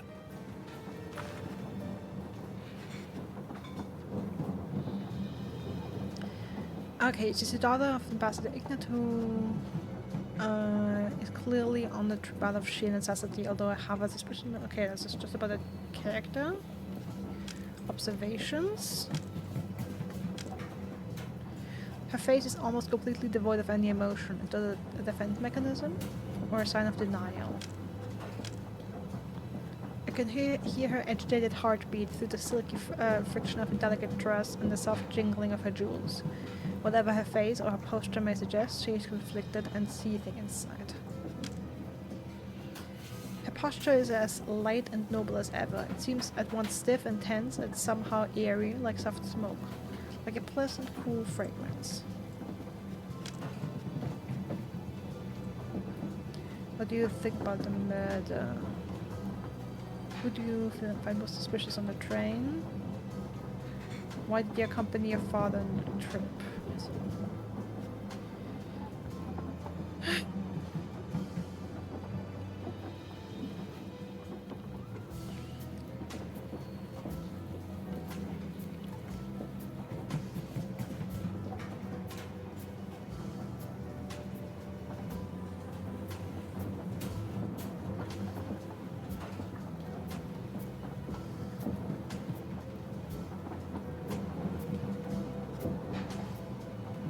Who do you find most suspicious on the train? Nobody. I mean, nobody is more suspicious than the others. How come? It could be almost anyone. My father was a feared and hated figure. You don't think anyone had more reason than others? Not even a bit? No. Not that I know of.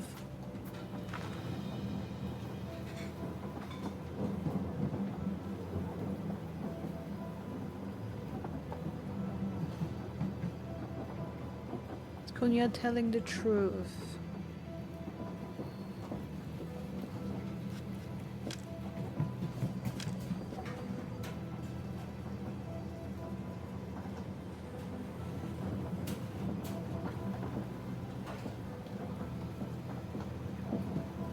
I mean, to me, it's the truth that everyone has a reason. And I guess the question, are some reasons more pressing than others, is subjective. I believe you. I think everything you said is logical and understandable. Of course it is. Negative 15? Okay, cool. So that was wrong, apparently.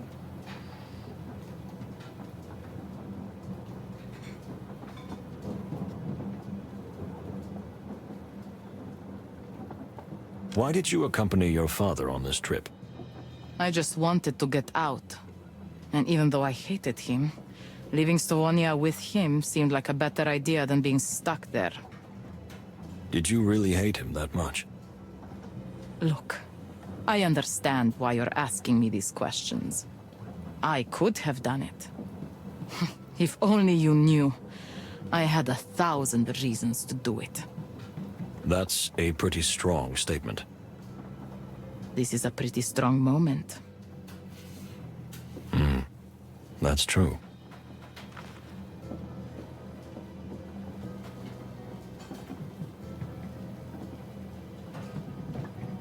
So would you have been able to kill your father? So would you have been able to kill your father?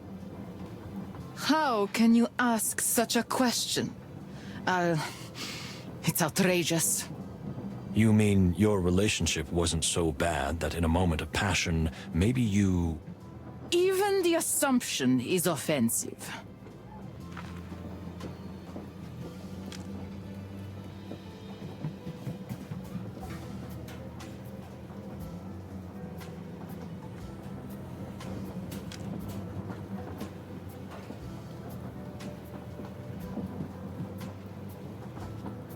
you were quite hateful about your father.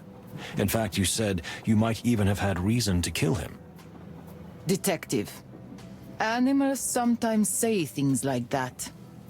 I was not on good terms with him. I despised my father. He made me uncomfortable and anxious. But I did not hate him.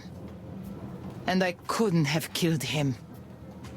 That sounded different earlier. That seems a very sudden change of attitude. After he's dead. You do not understand. I hardly knew him. He was just some elusive, distant shadow over my life. I saw more of him as a painting on the wall than I saw him in the flesh. I hated what he represented, yes. But not the animal. Not the person.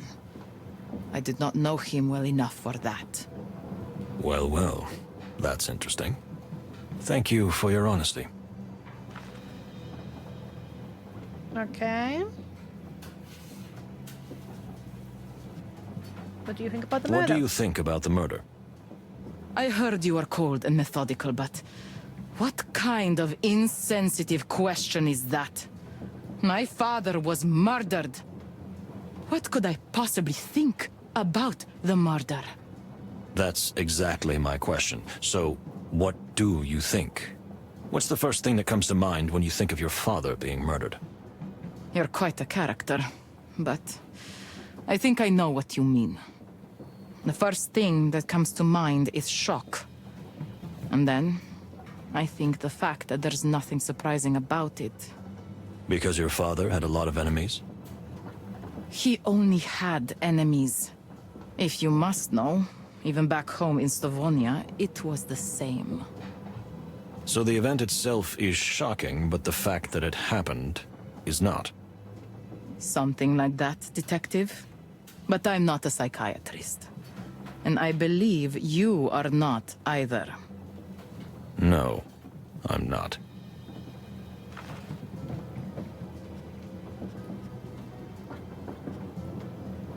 Have you been fighting with your father lately? Lately? Not particularly. I mean, no more than usual. You know, my father always tried to keep me on a short leash. But you're more of a liberal woman than that, aren't you? I want freedom, Mr. Wildflower. Fresh, clean air. The air of other lands. Far away lands. That's why you signed up for this trip. It suited my father, because he could keep an eye on me while he travels. And I don't turn the castle we live into some kind of party cave. Because that's what you'd normally do? Either that or burn it down. But this trip gave me a chance to see the world. And, if I could, somehow escape from him. You wanted to get rid of him? Not the way you think. I wouldn't have killed him. Yes, I wanted to be free. And Clawville has a certain allure. You would give up your luxurious lifestyle to live in one of the most crime-ridden cities in the wilderness? You couldn't have phrased it more deliciously. I see. Well, thank you.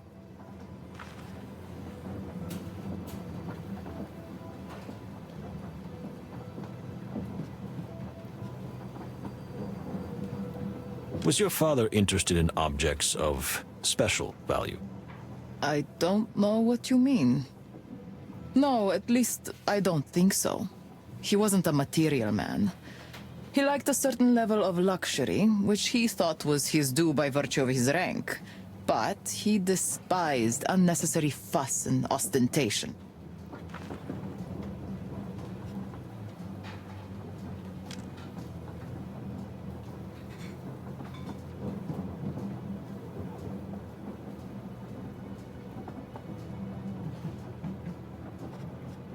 We heard that your father was obsessed with finding some valuable object on the train.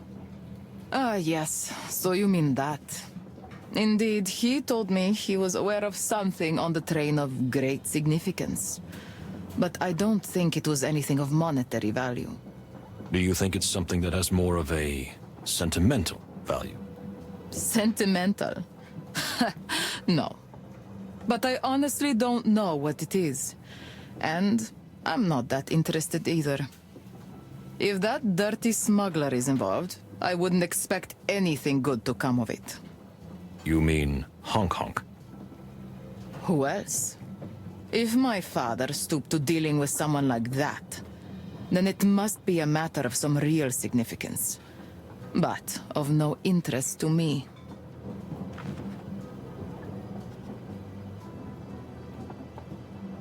Where were you after the party? I returned to my compartment, and I got bored quickly. And the champagne went a little to my head. I had to clear my mind. Is that all? Did you go out into the corridor for some air? Did you leave the car and walk to another one, maybe? No, that's all. I simply went out into the corridor, rolled down one of the windows, and enjoyed the freezing cold air.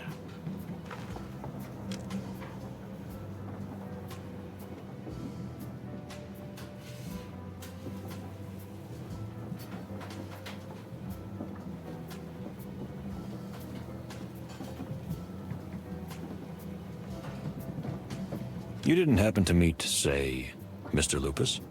How? But... how do you? How do I know? Come, madam. Mr. Lupus had his eye on you from the first moment.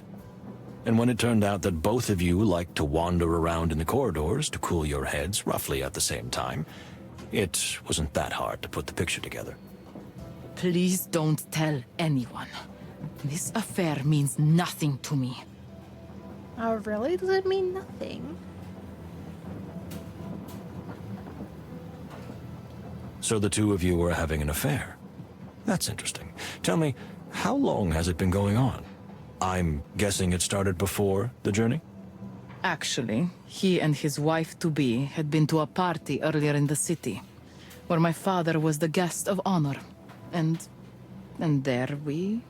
Yes, I can imagine the rest. And tell me, if you don't mind me asking, is this serious? No. Why are you looking at me like that? With that cad? Never. But I had to do it. I made a deal with him. When we get to Clawville, he'll help me start a new life there. Please, don't tell anyone. That young lady, Miss Fay, she'd be torn to pieces. I see. Well, I won't reveal your secret, ma'am, as long as it doesn't interfere with the investigation. Unless its disclosure becomes vital. That's fine with me. Thank you.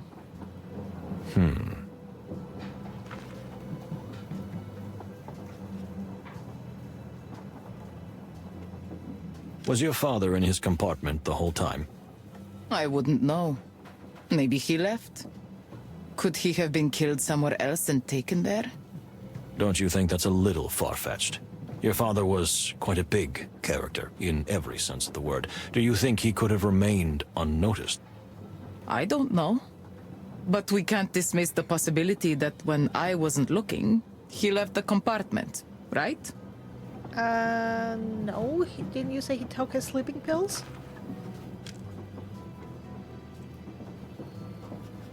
But you said yourself that you gave him sleeping pills, so he couldn't have left the compartment on his own. Oh my. I had not thought of that. Did the drug usually work quickly? Very much so. He fell asleep almost as soon as he took it. I see. Thank you, madam. That's useful information.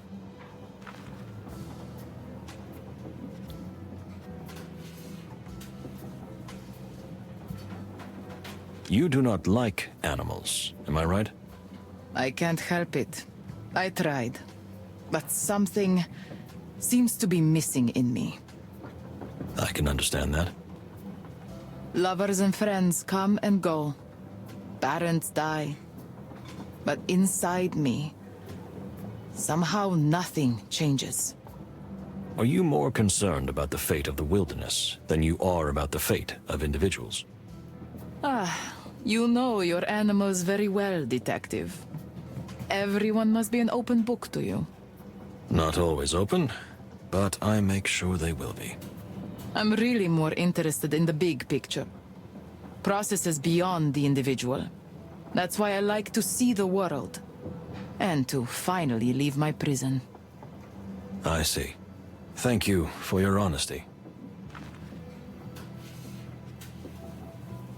What do you think will happen if we don't find the culprit? Or if it turns out to be you? Yes, that's also a possibility. The train arrives in Clawville. The perpetrator will be arrested. I'll probably be deported. Peace is put on hold. And since this was supposed to be the last chance to ease the dispute between the two superpowers... War breaks out. Sooner or later. Then we have to find out who was behind it, right? As you say, Detective. You know, maybe I despised my father.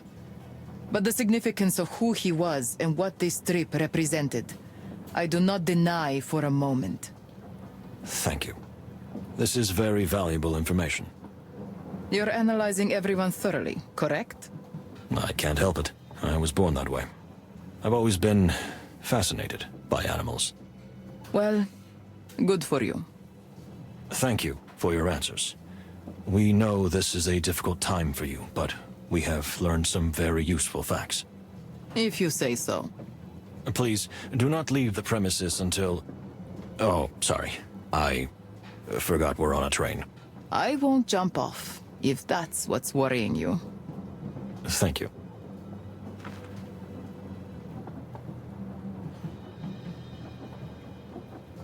Oh, we could retry.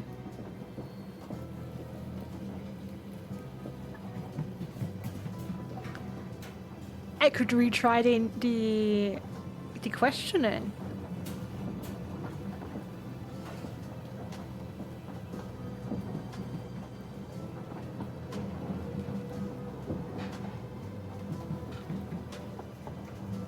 I'm not sure if I want to do that though. Like I'm kind of a fan of being like, you know, first attempt sticks and you have to live with it. But I'm also tempted. Because I know the one time I chose the incorrect answer.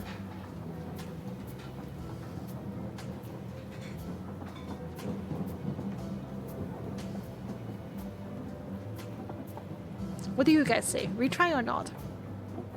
I'm gonna leave it to you. Do we live with our mistakes or do we rectify them?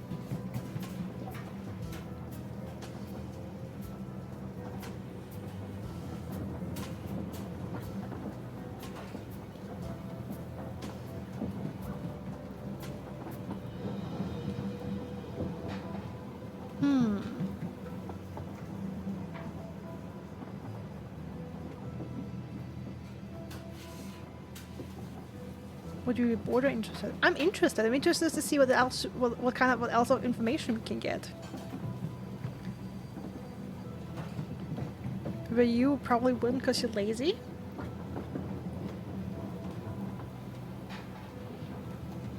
I mean, I can skip through most of it. Like, we wouldn't lose a whole lot of time. I could skip through most of it because it's just one answer after, like one question I have to change. Try it. Go for 5 stars. Wanna wait for one where you get fewer stars? I mean, the thing is, at least I'm assuming we can retry everyone. That's at least what I'm assuming. So why not try and go 5 stars on each of them?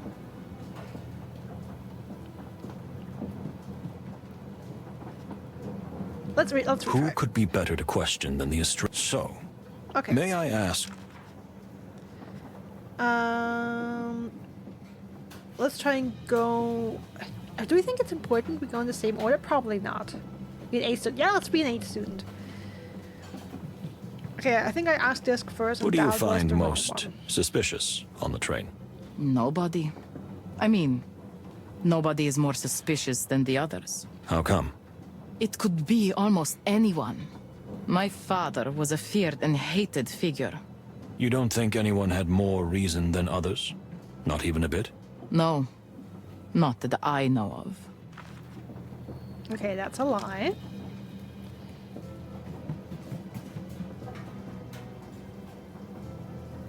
A dark past, the peacemaker, frightening rumors, frosty relationship, Clawville Express ticket. No, the dark past, right? That would have to be it. It is well known that the Tarogo delegation had a particular contempt for your father, if I may be so blunt, and your father felt that his life would be threatened by them. You're right. Of course I would think them the most suspicious. The big massacre and all that. But I don't want to be that person. That person? I don't want to jump to conclusions just because of someone's background or origin. My father always did that, and I've suffered it since I was a kitten. That's part of what I'm running away from. The thing is, ironically, the Tarogo delegation are the people I'm find least suspicious at the moment. Not necessarily because they don't have reason to hate the ambassador, but I think they are very well aware of the consequences it would mean for them as well.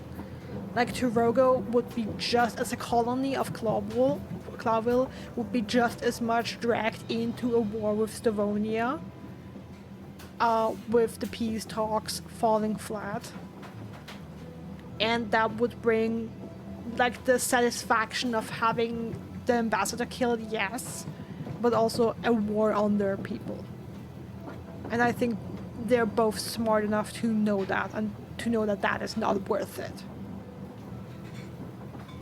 To, like, avenge pain and suffering your people and your country have gone through, and in consequence of that, bring more pain and suffering on your country and your people. Like, that's just nuts. I see. Thank you for your honesty. Why did you accompany your father on this? Okay. So would you have been able to kill your... So that was a lie. The frosty relationship. You were quite hateful. Have you been fighting with your...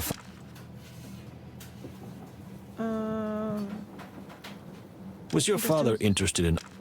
That was also a lie. She's lying a lot, by the way. She's only lying. Somewhere in the train. We heard that your father was... So... What do you think about the murder? Where were you after at? the party? That was a lie. Kunya in the You didn't happen corridor. to meet... Was your father in his... father in this compartment? That was a lie. He had sleeping difficulty. But you said yourself. What do you think will happen? What do you if think don't will find the happen? culprit? That was just dialogue. You do don't not like... Thank you animals. for your answer.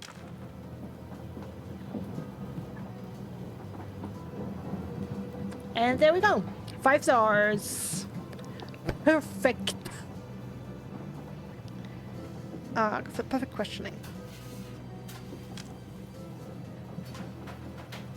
What do you think, Moses?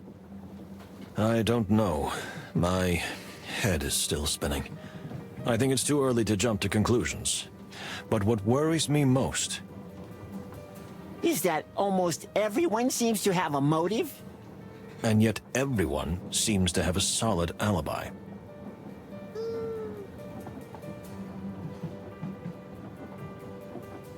I mean, yeah, I guess Cassidy has one because he was talking to Kunya. So unless he and Kunya killed him together, they have an alibi. I mean, the Baron was sleeping. Like, the people who were...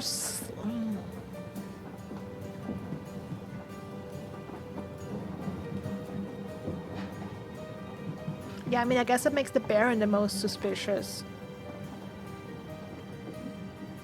Because if you think about it, theoretically,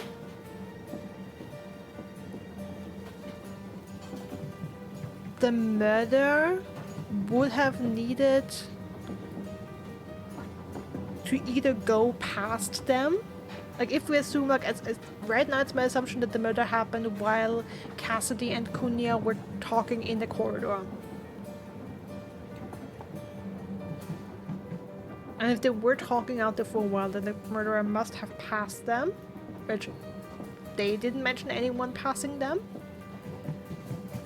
Or they were already past them and closer to the royal cabin. And I think the only person with their room there is the Baron. I mean, yes, technically Pierre could also have done it. Like, maybe they wouldn't. I mean, also the Baron claims he was asleep somewhere in the corridors, but can someone vouch for that?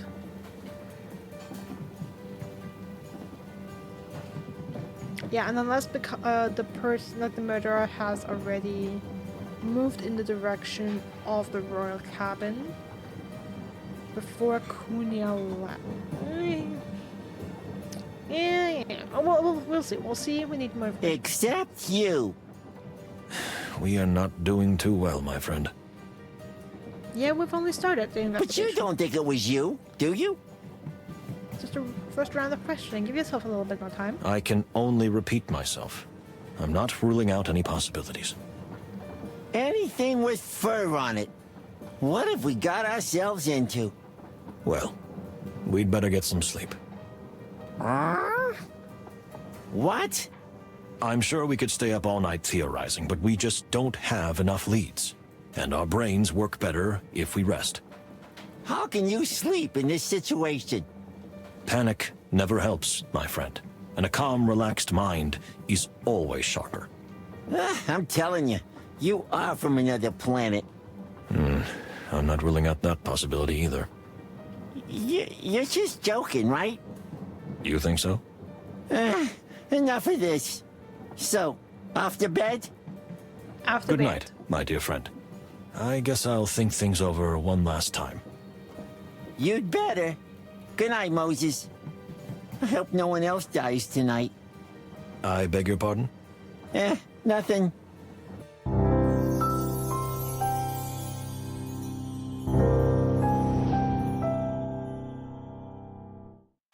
Okay, what now?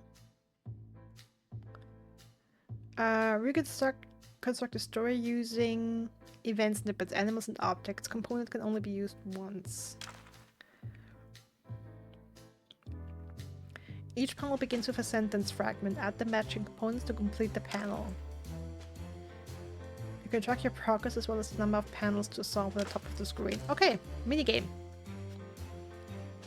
There were rumors.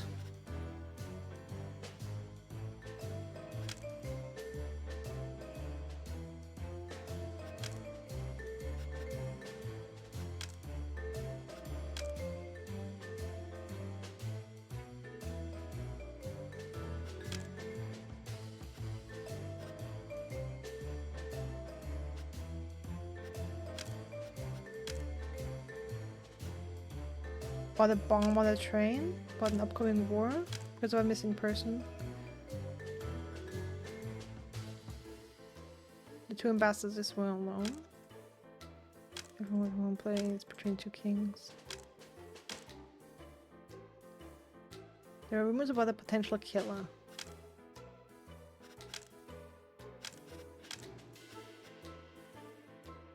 Okay. There's a conflict.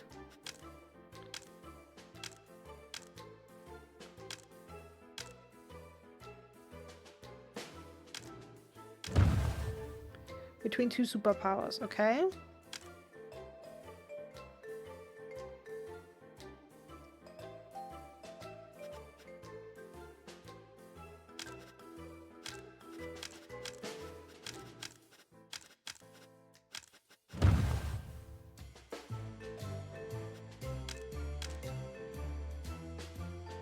Okay, and there was a time when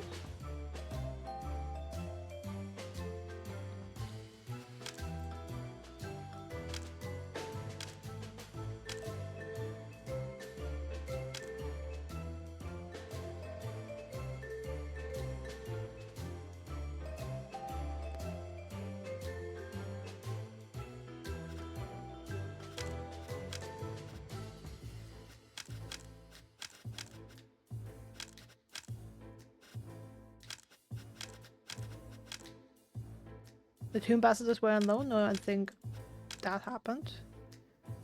At the time when everyone was in one place, at that party.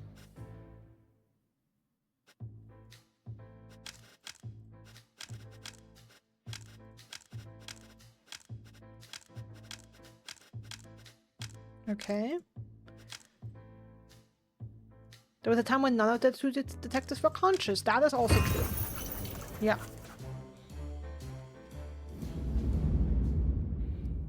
Alright, chapter 2.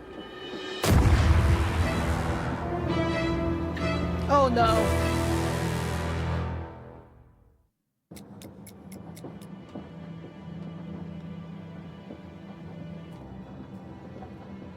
That was a short The nap. hairy, feathery, scaly hell? What is it? What happened? Where am I? Something's happened. Something blew up. Are we under attack? And by whom? And how? We must leave at once. Plato, do you have a weapon? Of course not. You told me not to bring any. Ah, yes, I remember. Well, we have to improvise then. Ah, of course. Wait a minute. You have a gun. The gun the ambassador was shot with. Well, I didn't have that in my inventory. That's true. Why do you let me carry it when I'm the prime suspect? Well, that's a good question if I ever heard one. Anyway, let's hurry. To the great wild ones! We're all going to die! What happened, miss? We are under attack! Yes, we noticed that, but who? The Sky Pirates! The what? Unfortunately, what the lady says is true. We've almost reached Averia. There have been a lot of sky pirate raids around here lately. Really? Thanks for warning us. What do you suggest we do, Pierre? Well, we usually surrender. That's a plan. No, we can't do that. This is an extremely important diplomatic mission. Come on, Plato, to the dining car. I have an idea.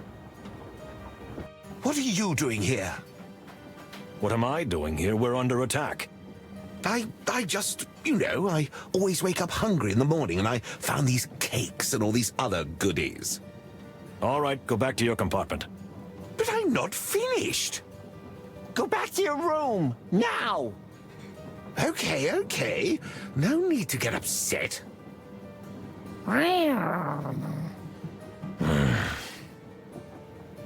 The animal sounds are so good. And now? To the window, dear Plato. Perhaps we can stop them before it's too late. Really? With what? We gonna throw cakes and sausages in their faces?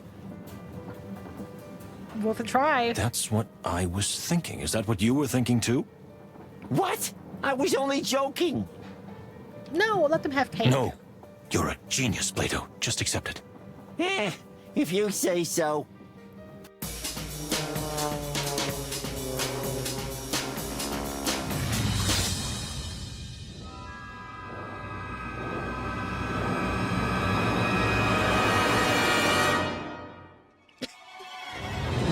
Oh, not the watermelon.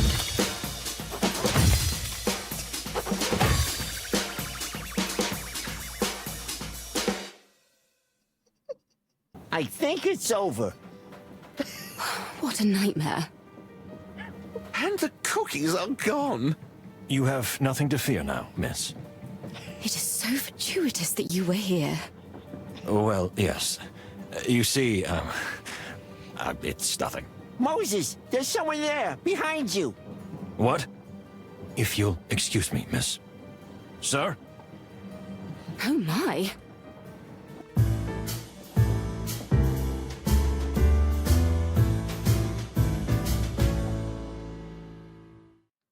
Stop, pirate! Pirate? Why'd you call me that? 'Cause I'm a bird. What? No.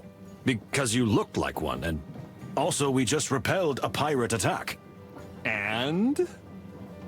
And you jumped on board from one of the planes. Or are you saying that birds can fly now? Looks are deceiving, okay? Yes, I'm a bird and a pilot, but I'm not a pirate. I mean, I was kidnapped. Kidnapped? What a rhyme. And why would they kidnap you? Because I know something they wanted to know. But first, let me introduce myself. My name is Marco Windrider, pilot, fortune hunter, playboy, at your service. Who introduces themselves like that? I do. Marco. Marco Windrider. Windrider? Is that even a real name? I don't know, ask Mr. Wildflower over there. Real like me. And who may you be? Detective Plato Palladius. And this is my partner, Moses Wildflower. Wildflower? And you say my name doesn't sound real? Oh, sorry. I didn't mean to offend. I'm not the easily offended type, but... Let me guess. You know, I'm a really good judge of character. So, you're the silent genius type, and the loud little furball is your loyal squire. Am I right? Is there a lot that says an exclamation mark? Ah, furball? Squire? Plah! I'm a detective of the Clawville Police Department, you pirate. Oh, come on, cut the pirate stuff, okay? Someone will get scared. If you let me, I'll explain everything. Oh, I'm sure. We're all eagerly awaiting. Okay, 3 actions to the next timed event. What do you think, Pierre? Me? Well, whatever this man says, he sounds like a pirate to me. We feel the same. But since he's here, I might as well open one of the empty compartments for him. You want to accommodate him? That's totally reasonable, my dear Plato. We can't let him just walk around on the train. So, we're essentially sentencing him to confinement? Something like that. And we'll keep an eye on him. Pierre, would you help us with that? Of course I will. I will keep all 8 eyes on his compartment all day if you want. It'll do until we get to the next station. Which is when? Less than an hour. Perfect.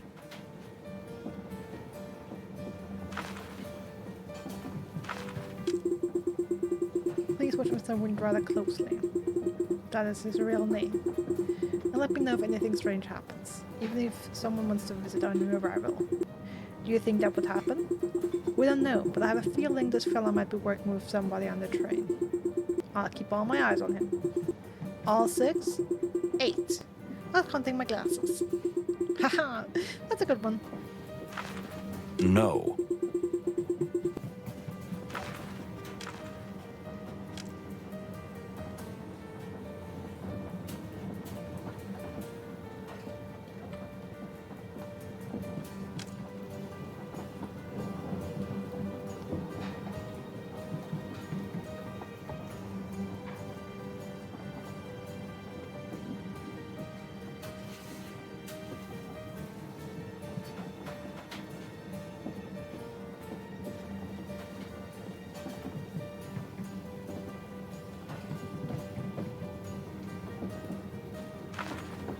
So, you can start with how you got on board. See, that's a funny story. I was about to hijack one of the pirate planes when... You were gonna steal one of their planes? You really are a magpie. Stealing from a pirate is not a crime. And... Crow. It doesn't quite work like that. So I got caught. That's my luck. But instead of leaving me tied up, they brought me along for the ride. And do you know what's even stranger? I can't wait to hear. I was on my way here myself. I was gonna steal one of those planes so I could get a free ticket on the Clawville Express. What? Why? Oh, for all the wild ones, I don't buy a single word. Well, I'm no ordinary bird. You know, weird things happen to me all the time.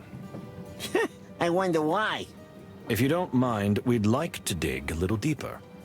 Sure, ask away. Now that I'm on the train, I've got plenty of time.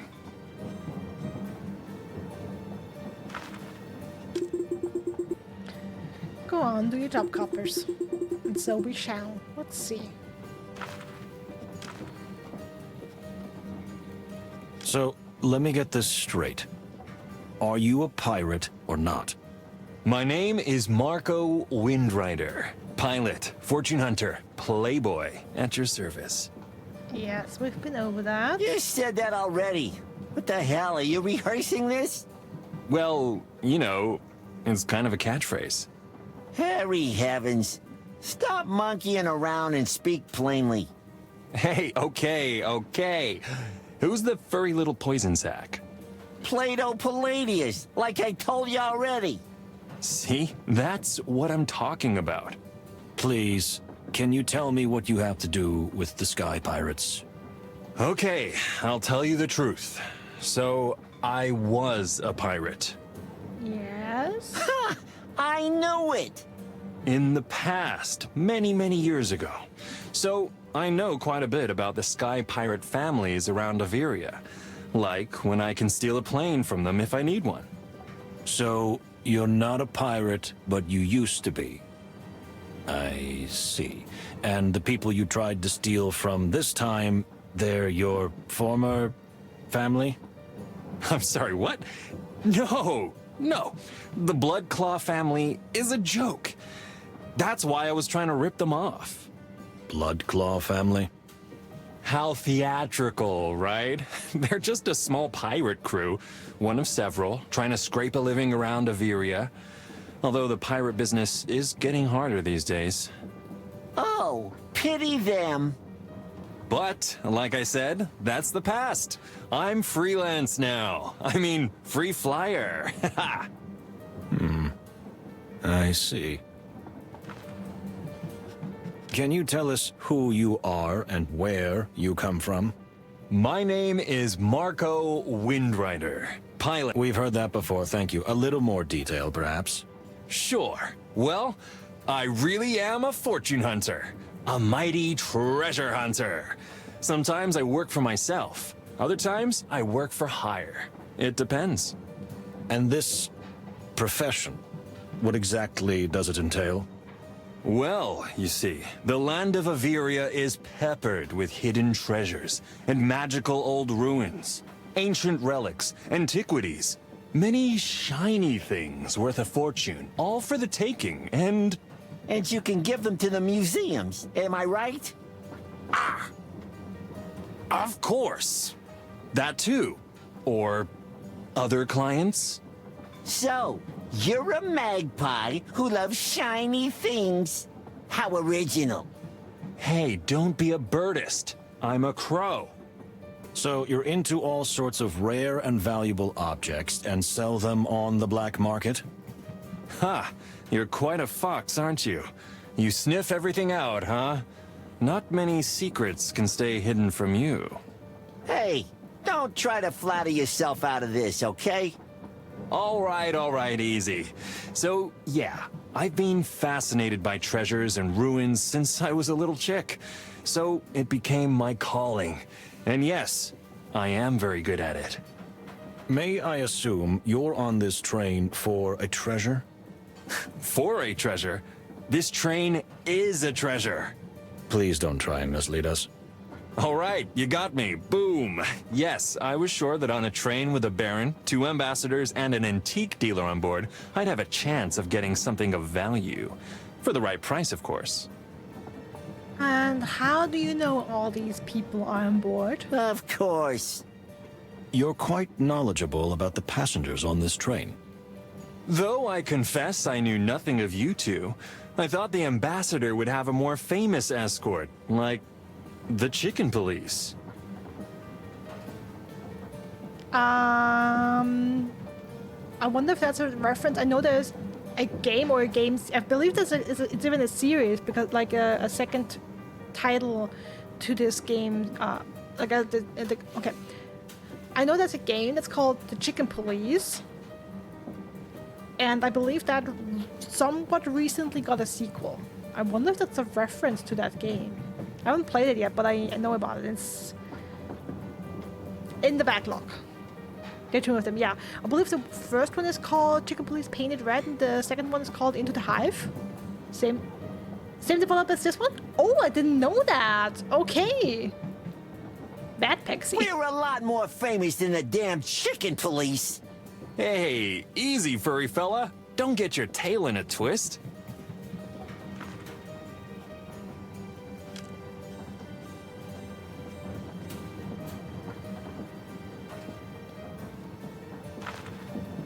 Are you hurt, dear? No, thanks to you. We were just doing our job. Which sometimes involves throwing cakes. Rarely, but it wasn't the first time. Who is this strange Marco character? I can't say I like him. Yeah, I'm not a big fan You're either. not alone there, lady. We're keeping an eye on him. Exactly. Best if you go back to your compartment until we get to Averia. Wonderful idea. Please do take care of yourselves, detectives. Especially Moses. Am I right? It's not... if you... maybe, Excuse me? Are you suggesting something? Yes, he very much is. No, nothing, no. Yeah, I kind of liked him, it just said playboy too much. I don't know. I think he's a shady character. And yes, he said playboy too much. I'm glad nothing happened to you. I feel the same way, detective. They don't even try to hide it anymore. Okay, the train is ours. But we don't have much time before we reach the next station in Averia. So, who should we talk to until then? is there anybody we think might have had something to do with this little pirate detour? The goose. Or even know anything useful about pirates? Okay, I'm thinking about the goose and Basker. But first, primarily the goose.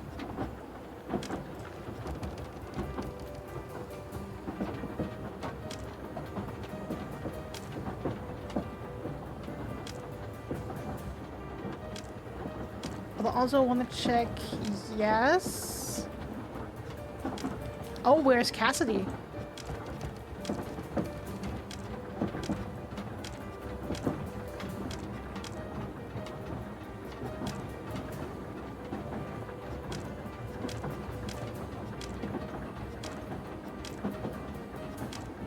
Cassidy is missing, the Baron is missing. Okay, then let's talk to Cassandra, since she's by herself. Averia. Finally, I can see it. If only half the wonders they say about the place are true. Madam, how come you're alone, if I may ask? You know my dear Cassidy has been very upset by this attack. I think he's gone somewhere to clear his head. He's been doing a lot of head clearing lately, don't you think? What do you mean? You know, he went out to clear his head last night, too. What my partner means is that your husband-to-be is perhaps more rowdy than usual these days. Well, yes. You know, hectic filming, traveling all the time, and now this murder, and then the assault on the train. Leave him, darling. You deserve better. Not exactly what we meant. Well, then say what you mean, detective. I'm not a mind reader. You're absolutely right, ma'am.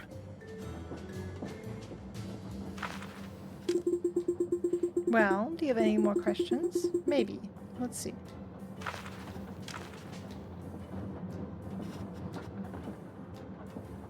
You hinted that Mr. Lupus has been distracted by something else lately. I know you've noticed it. Actually, even a blind man can see it. And it's so humiliating. You're thinking of the cat obsession, aren't you? Oh, please don't call it that. But yes, I mean, I'm sure Cassidy is after that pretentious Cunha right now as we speak. I hate and pity him for it at the same time. Can you elaborate on that?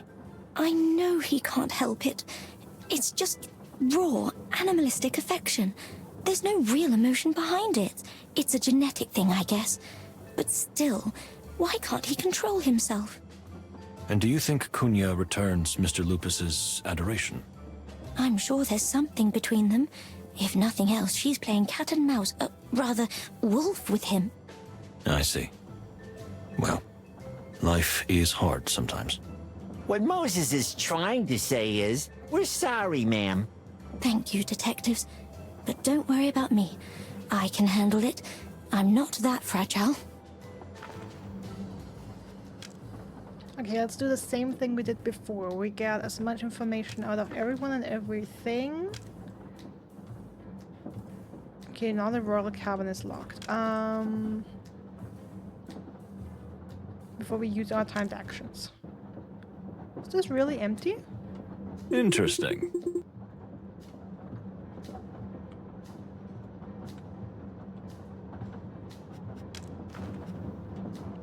Also find it curious that there's just some places where there's no one there.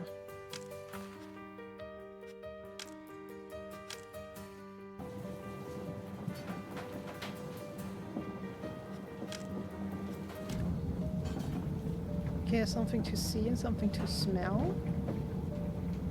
Well, well. Whatever he says, he still looks like a sky pirate. Oh! Was I supposed to do that? Well. Okay, I think I was supposed to do that earlier.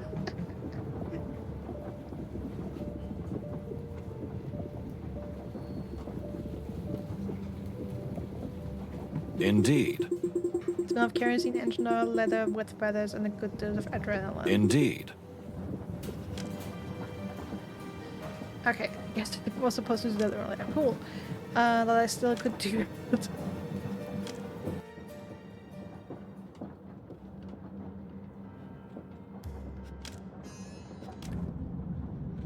Let's see. He's like an unshakable rock. It's no surprise that he is considered a charismatic leader in his home country. Indeed. It's as if I can smell some kind of strong chemical coming from him, or maybe a medication.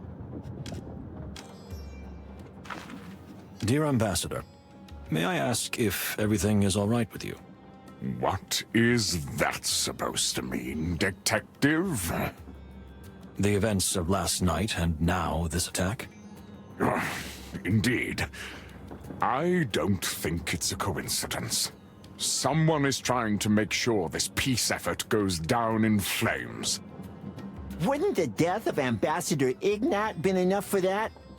It is likely that they want to kill another ambassador, namely me. We will not allow that, sir. And how will you stop it? Like the last one? Come, please, don't make me snort. That's... Yes, that's perfectly justified. Thank you for your honesty. But I don't mind if you try, so keep your eyes open. I think the wisest choice would be for everyone to lock themselves in their compartments until this hellish journey is over. You mean you don't want to take a breath of fresh air when we reach Averia? Not likely. I'm not suicidal, and I don't like that filthy place. Oh, really? I see.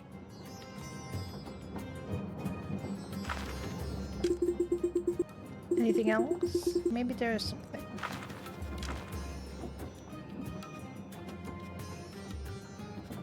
I heard you were the first to leave the party, after Fanny and me. Indeed. And I saw the two of you talking outside the compartment.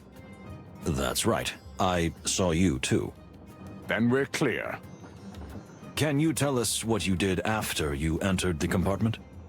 What I do every night. I drank the tea Farney had prepared for me. Is it some kind of sleeping aid? It's more for digestion and proper vascular function. I see. And then? Then I went to bed. The last thing I heard was you coming in and Miss Farney whittling on about some kind of flower. Yes, I see. Makes sense. Thank you for your answer. Please don't take this as an intrusion, but I have extremely sensitive ears and I can hear your heart beating quite irregularly. How can you hear that? I'm sorry, I can't help it. I get it. Fox instincts, right? What can we do against them? Well, yes, I'm quite upset. And my heart's not what it used to be. I have to watch out for it. The ambassador is indeed suffering from a weak heart, so he has to be careful not to upset himself. But still, the Separ is stronger than ever. Right, sir? Well, yes. I dare to hope.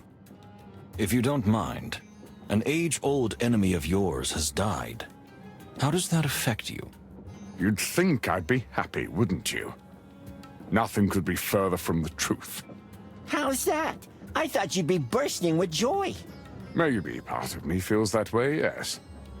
A part that I've had to suppress since I was young, because of my rank as a Separ.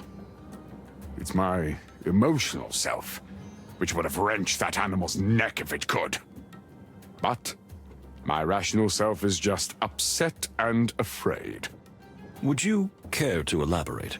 I'm afraid because as much of a monster as Ambassador Ignat was, he was a beacon of peace. A peace that now I fear can never be achieved. Unless we find out who did it and why, right? Yep. I believe that even that will not be enough to stop this chain of events. We can only hope. Forgive me for asking, but are you taking any strong medication? What makes you think that? You see, I have a very sensitive nose, and I can smell the aroma of some kind of potent medication, but I couldn't tell what kind. You're quite the detective. You really live up to your reputation. Reputation? Do we have one? I do take a medication that my assistant Farney prepares for me.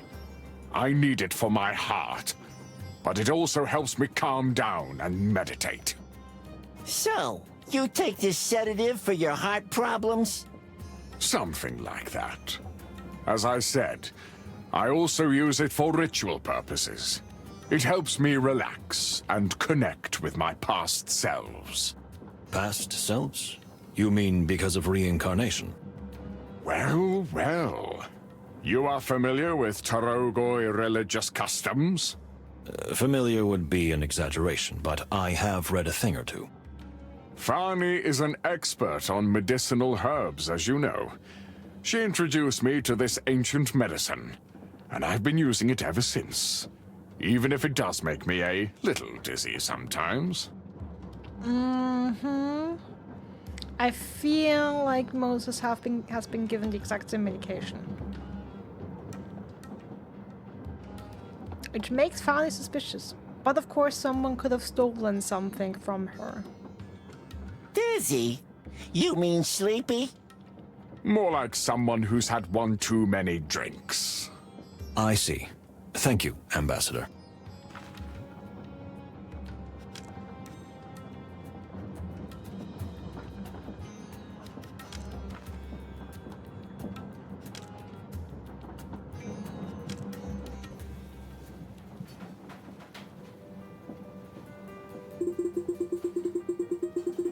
Okay, that made my appetite, and made my stomach like turn at the same time. Careful, Plato.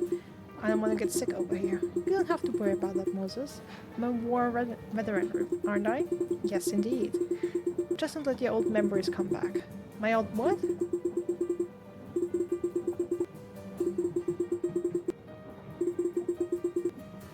Here we go again.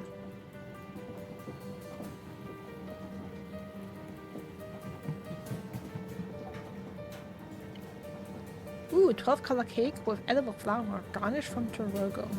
Spicy Stovonian fake meat pie on baked apple bed. Special is pink caviar, calyx from Nautico. Okay, that is a timed event.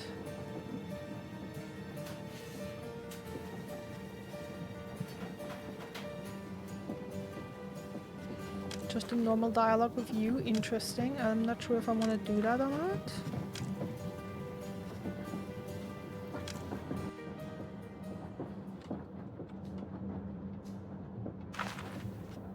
Hunk, thank the great wild ones that you're here. Excuse me?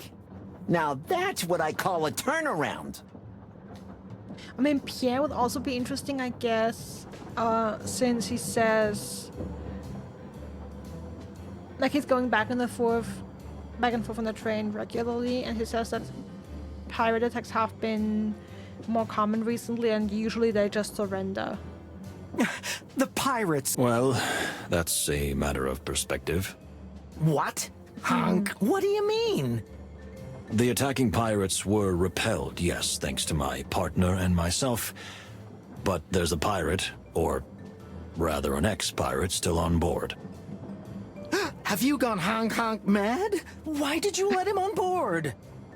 Well, let's just say he invited himself, but don't worry, he seems quite harmless. They've come for my treasure. I'm telling you, they found out about the treasure I've brought with me, and of course the treasure I'm looking for. Excuse me? Hunk, it just slipped out. Are you talking about the same thing you were discussing with Ignat? What?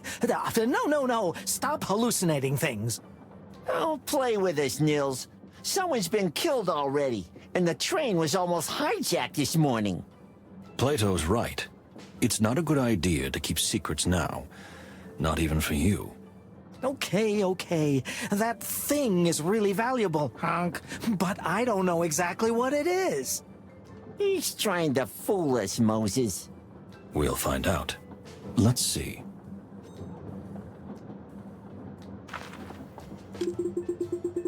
You must know I missed you guys too, Hong Kong. Having fun, Hong Kong? Honestly, very much so. Good for you. Okay. Tell me about the treasure. So, what is this precious thing that Ambassador Ignat was looking for? I really don't know, believe it or not, Hunk. The old Sabretooth knew very well that I have an extraordinary eye for valuable objects, and I'm well connected. That's why he asked me to look for that thing. But what kind of thing? He must have said something about it. Yeah, well, now that the big cat's paws are in the air, there's no point denying it, right, Hunk? You're right. So, all I know is that the old carnivore got a tip from Stavonian intelligence that there was going to be some agent on the train carrying an extremely valuable item. The intercepted message did not specify the nature of the item, only that it was important, valuable, and old, and that it contained a secret that could block peace negotiations and could cost the ambassador his life. There was going to be some agent on the train? That smells like Basker. well, the last part has already happened, but there's still no trace of this mysterious object. And that, yeah, it is a lot of specifics. Yeah. But there are some suspicious characters and circumstances. For instance, there is you. If you were the killer, would that make you the secret agent too? And then you've got this object, and if not, who could it be? And who's hiding this mystery thing? And then there are the pirates. What about them? Do you think it a coincidence that this is the very train they were trying to rob?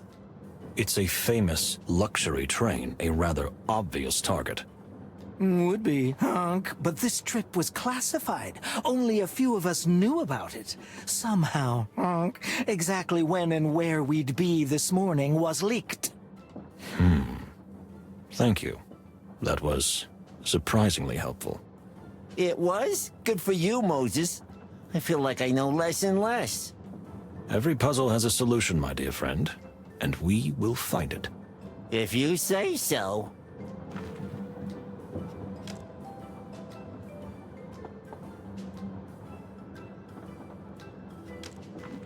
Okay, then let me talk to Pierre.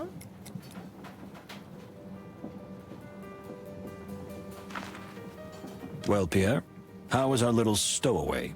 Mr. Windrider seems to have found a home with us right away. As soon as I showed him the home, he started rearranging it.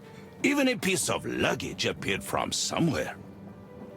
What? That crow has a lot of feathers. I mean, nerve. Yet he's not a nervous type, that's for sure. Indeed, and almost immediately, he went to sleep. Went to sleep? But it's the morning. I do not judge anyone for his habits, monsieur. Perhaps it's better. Keep an eye on him, Pierre. As long as he's asleep, he won't cause any trouble on the train. Bon. A very astute observation, Inspector. I'll be watching. Don't worry, keep an eye on the little adventure. All 8 of them. Thank you, Pierre.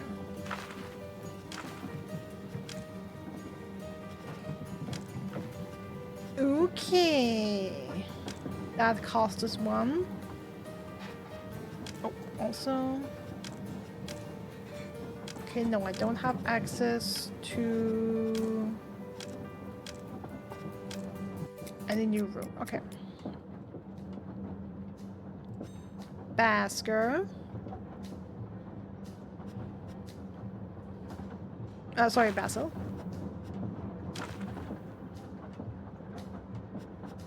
We heard you were almost the last to leave the dining car.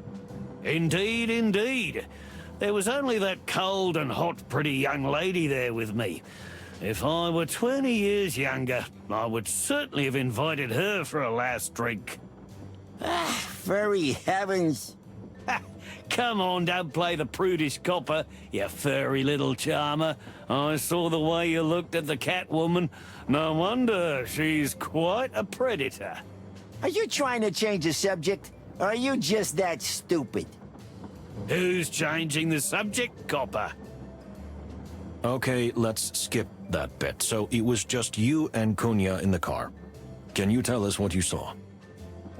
Finally, somebody uses my above-average understanding of animals. We bow to your science. The little lady looked like she was under a spell. Under a spell? Under a spell? What do you mean? You know, she sighed and kept staring out the window. It was dark, and there wasn't much to see outside. And during the whole evening, she spoke maybe 2 or 3 sentences to the others, as if her mind had been somewhere else. Did you find that suspicious? Nah. Sad, yeah. More than sad. I see.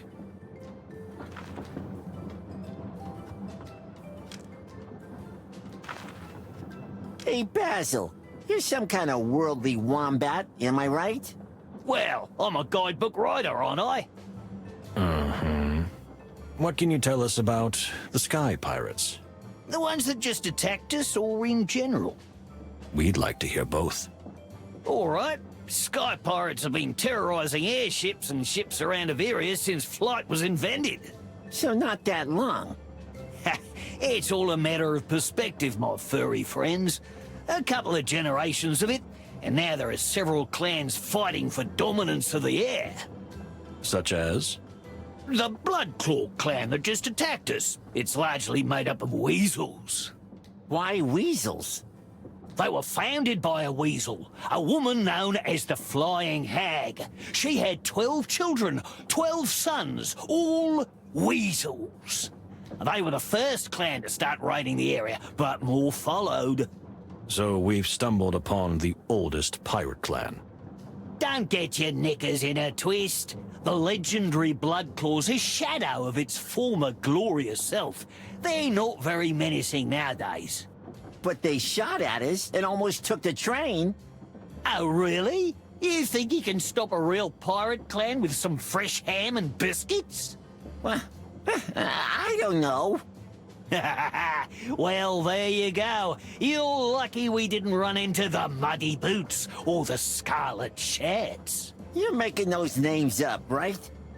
No! It's all in the guidebook I wrote about Averia. I don't have it with me, but I do have one about Nordica. I see. Thank you, Basil. You're welcome, gentlemen. And how's the investigation going? Are you still the prime suspect? I'm afraid so.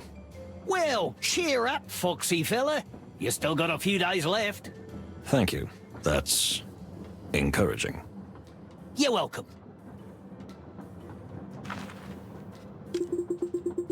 Anything else, Media Coppers? Let's see. No, apparently that's all of it. How unfortunate. Tell me, Mr. Pasco, what's in this chest? Oh, come on, it's nothing. It's just some little things. If it's really just nothing, can we take a look, maybe? No, there's no need. There's really nothing important. There's really nothing important. Believe me, it's just personal stuff. Why are you so against showing it to us? Why are you so keen to see it? See, everything is a matter of perspective. You want to hinder our investigation, Pasco? Investigation? Why? What clue led you to my little chest? Has the cat got your tongue? Okay, he's right. No reason to go through it. For now. No! But... You see, Mr. Wildfire knows the big book by heart. Listen to him. He's gotta be the agent! Don't you think this is highly suspicious? Yes, that's exactly how I feel played up, but there's no reason to make him open the chest if he doesn't want to, at least for now. But we can still know this as an important question. Is that enough for you? Bah, yeah, I guess. Interesting.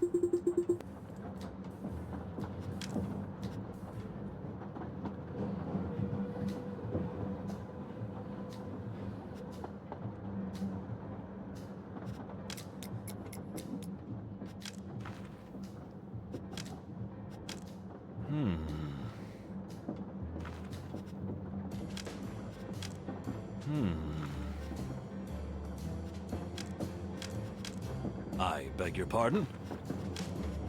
For the wild ones.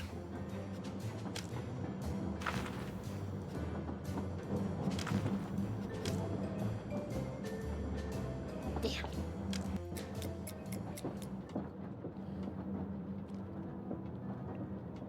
Okay, key event reached. I think it's time. We've arrived in Averia.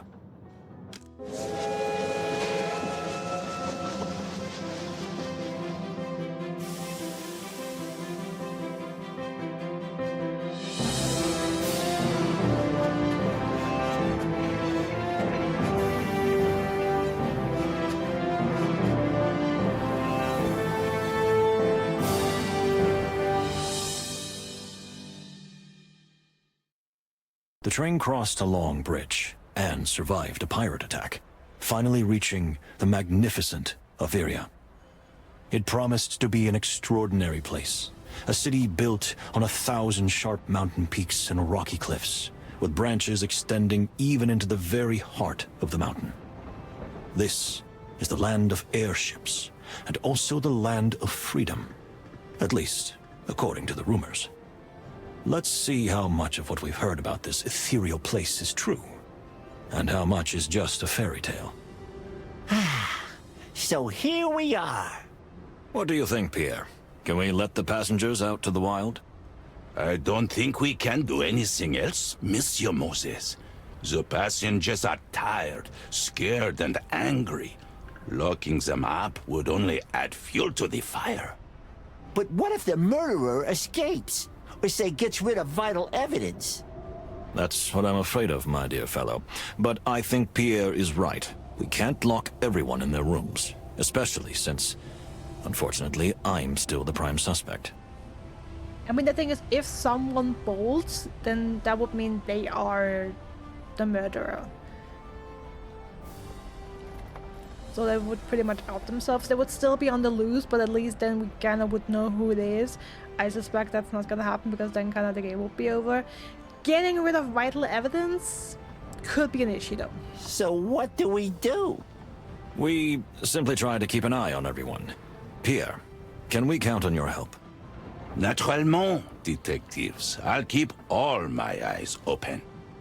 Thank you, Pierre. Without you, we'd be blind and deaf. Please don't say that. But thank you, nonetheless. Finally! fresh air and freedom. Hey, Hunk. No one should be so free that they end up bunny hopping away, if you catch my drift, miss. I would have no reason to, but you might, sir. Mesdames et messieurs, if you please, enjoy your visit to the lovely Averia. But the detectives and I would like to make a request. You mean suspects number 1 and you, right? Shut up. I want to hear what he has to say. Hunk, yes, ma'am. Thank you. Please, under no circumstances, speak of this case to anyone or venture too far. We have to get to the bottom of this matter, but we thought we cannot lock you on the train. That is a wise decision. We still have rights. We all agree on that. So, can we go now? Yes, of course. Mesdames et messieurs, please enjoy the land of clouds. The Clawville Express welcomes you to the magnificent Averia. Ready to start the sightseeing tour? We need to keep an eye on the passengers, and if possible, get more information from them. Do you think the new location and atmosphere will do the trick? A new environment can make them more relaxed and easygoing. Exactly. It's pure psychology. Just as you say, my sly friend. That's exactly what I think myself. Where the fluffy hell did you come from? From the train. What kind of silly question is that? Were you snooping on us, Pesker?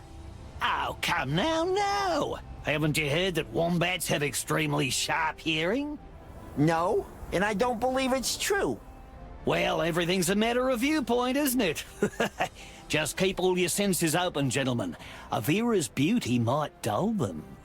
Thanks for the tip, Mr. Pesker. Call me Basil. Formality makes me itchy.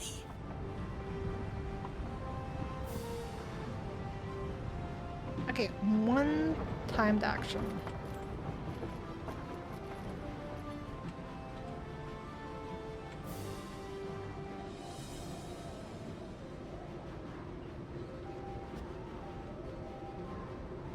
Okay, we don't have a whole lot of people to interact with here, interestingly. By the way, why are you allowed off the train? Excuse me? The one train's been cancelled? Okay, what do we smell? Interesting. There's a very interesting smells and aromas here. The scent of the ocean, helium and ozone, probably from the airships, and steam. And on top of all that, the distant aroma of tantalizing exotic foods. It's the smell of the city. Oh, Interesting. Okay. Oh, am I actually going outside?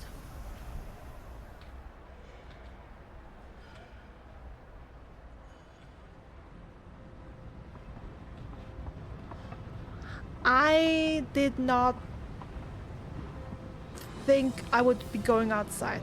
I'm sorry.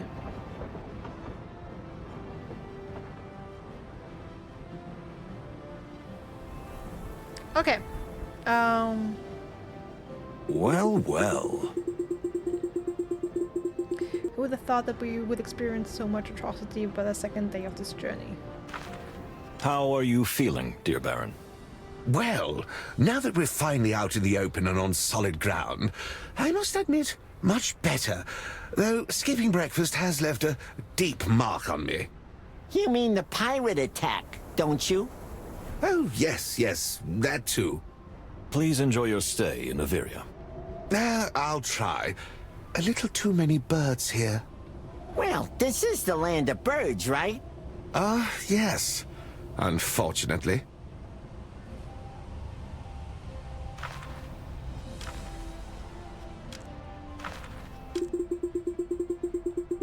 Please don't wander too far if you don't mind.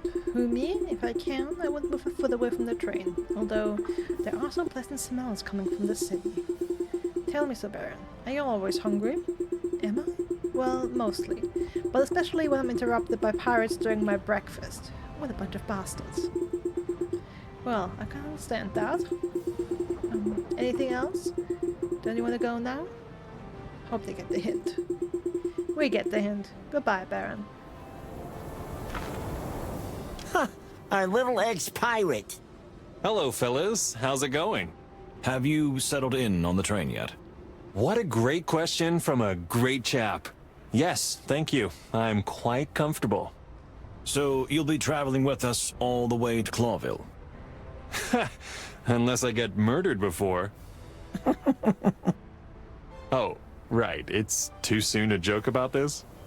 I don't think it'll ever be appropriate. Well, that's definitely true. But let's change the subject. Enjoy the breathtaking beauty of Averia, gentlemen. Thank you. We'll try.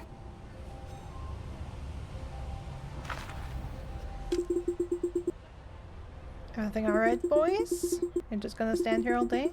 Isn't that what everyone else does? Don't be a funny bird, Windrider. Well, to be honest, there's a few people I wouldn't want to run into here in Averia. So yeah, it's better if I stay here at the station. Because of your pirate past? More like because I like women too much, if you catch my drift. Oh. You're from here, aren't you? That's right, my friend. I'm a real Averian native. But, well, I grew up in the, inner city. Inner city? What do you mean? You know, all of Averia is built on rocks, and built in rocks too. The city you see here is just the surface. Most of Averia is actually underground, in the belly of the mountain, so to speak. I see. And that's where you're from? Yeah, it's funny. I was a teenager when I came to the surface. You know, there's wealth and luxury here. All the posh broads, fancy shops, swanky airship docks and all, but in the belly, well, that's a different story. Really? Interesting. I never knew. It's not in the brochures, pal. Up here, all the glitter. Down there, all is bitter. But somehow we survive. Is that why you became an adventurer? To escape from that? Something like. When I first tasted freedom, I couldn't resist it, you know? I'm a bird. I was born to fly. Thank you for being so frank with us. Come on. How could I be anything else? You started by lying to us about being a pirate. Hey, little furry fella. Lying and keeping quiet about something are two different things. Load of nonsense.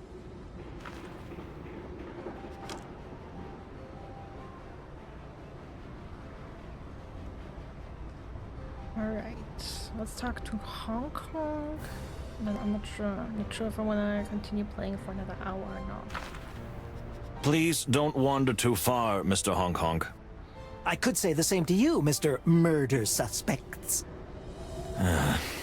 We all look out for each other.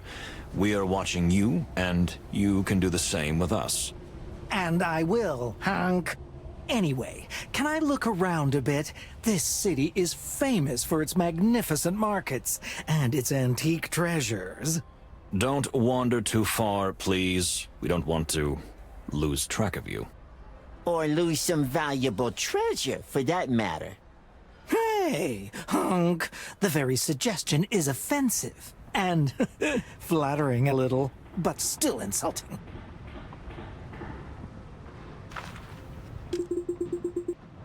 Have you ever been to Averia? Unfortunately, only while passing by. I'm truly sorry I can't spend more time here. I have some really good friends who live nearby. Let me guess, some pirates and smugglers? How did you know? I mean, no. How can you think of such a thing? We're watching you, Hong Kong. Right. Let's watch each other, like gentlemen should. Mm-hmm.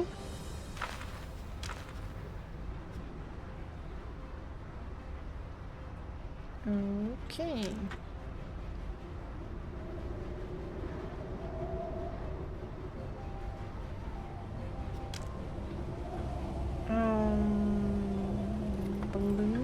also trying to see if we have a postcard somewhere lying around.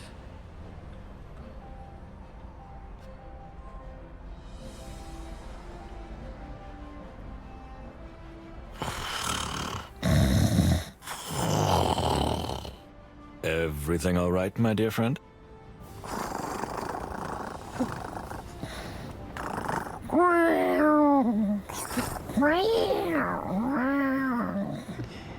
Okay. Plato. Yeah, oh, God. Yeah, I'm all right. I'm here. Glad to hear that. Okay. Okay. Okay, it's just the same.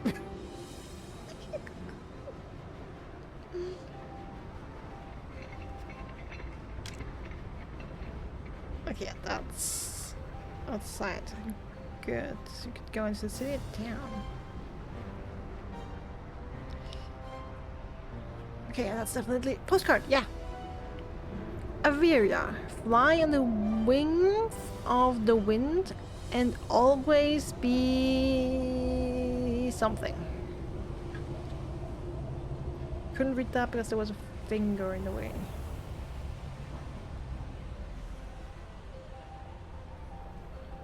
Indeed.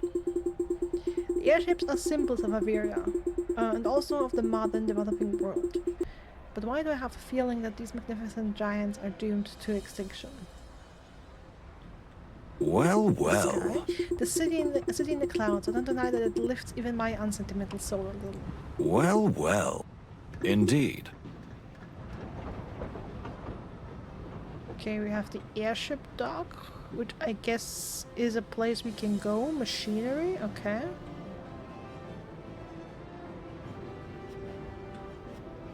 It is dizzying to think what huge machines run everything here. I wonder, is it wise to base everything so much on technology? You haven't started following some weird cult, have you, Moses? What are you talking about, my friend? You know, there's this religious group in Clawville, the New Unity Church, or whatever they call themselves. They preach about such things, like returning to old principles, back to the nature, blah, blah, blah. No, nothing like that.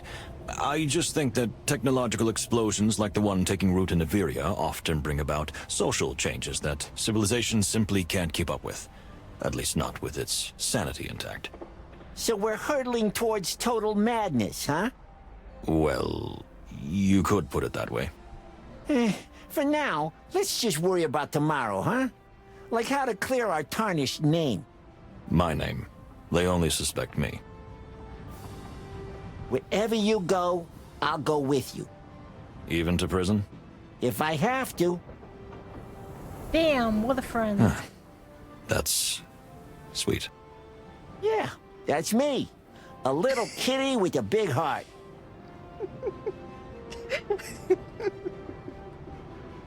Rough on the outside, but sweet in the middle. I look towards total madness, not the weird constructism. Okay, let's not exaggerate. But yeah, I mean, it's not an unrelatable sense to have. I'll leave flying into the birds. A few million years ago, they supposedly didn't even have machines to do it. Well, well. Okay, the airship dock is not a place we can go. These dimensions are amazing, I must admit. It makes me feel tiny and insignificant. Well, well. Okay, then let me check if we can go in the city. Interesting. No, we can't. Okay, cool. So it's just the outside. This road leads to the heart of the city, or at least the heart of what the city wants the outside world to see. Also, melon. And rent. Rent on the airship. What's going on with rent? Okay, what do I smell? Indeed. I get the smell of the city, a mixture of interesting food and animal smells from all over the city.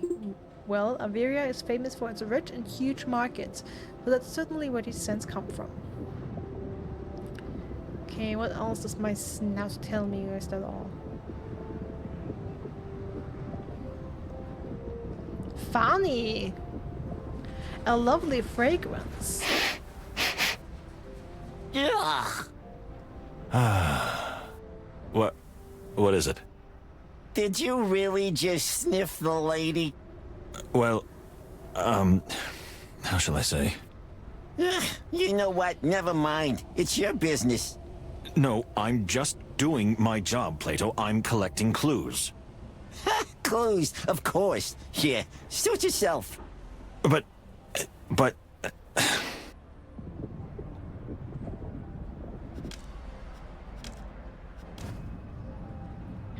Okay. Well, machines. well. Around here, there's a kind of electrical buzz and the never rattling of steam engines and gears. It's like a symphony of modern technology. Listen. Sounds of the city. I can hear the excited buzz that comes with lively, vibrant cities and rich, colorful markets.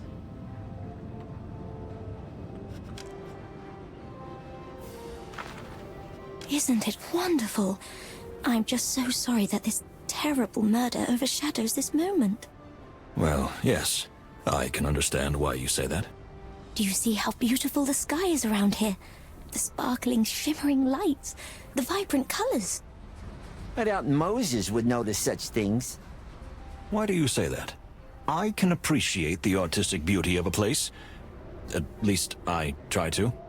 You live for your work, my dear detective. But sometimes you have to stop for a moment and enjoy nothing. Then you'll realize that sometimes nothing means everything. Come again? My dear lady, congratulations. You have made this ice-cold rock think. I'm sure he's not as cold as he makes himself out to be. Thank you, milady.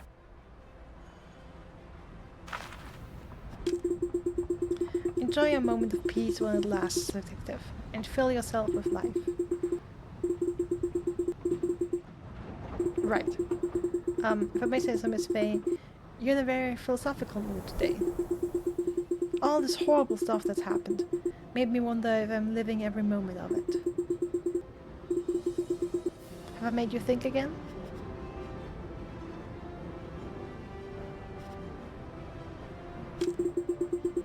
I admit you have.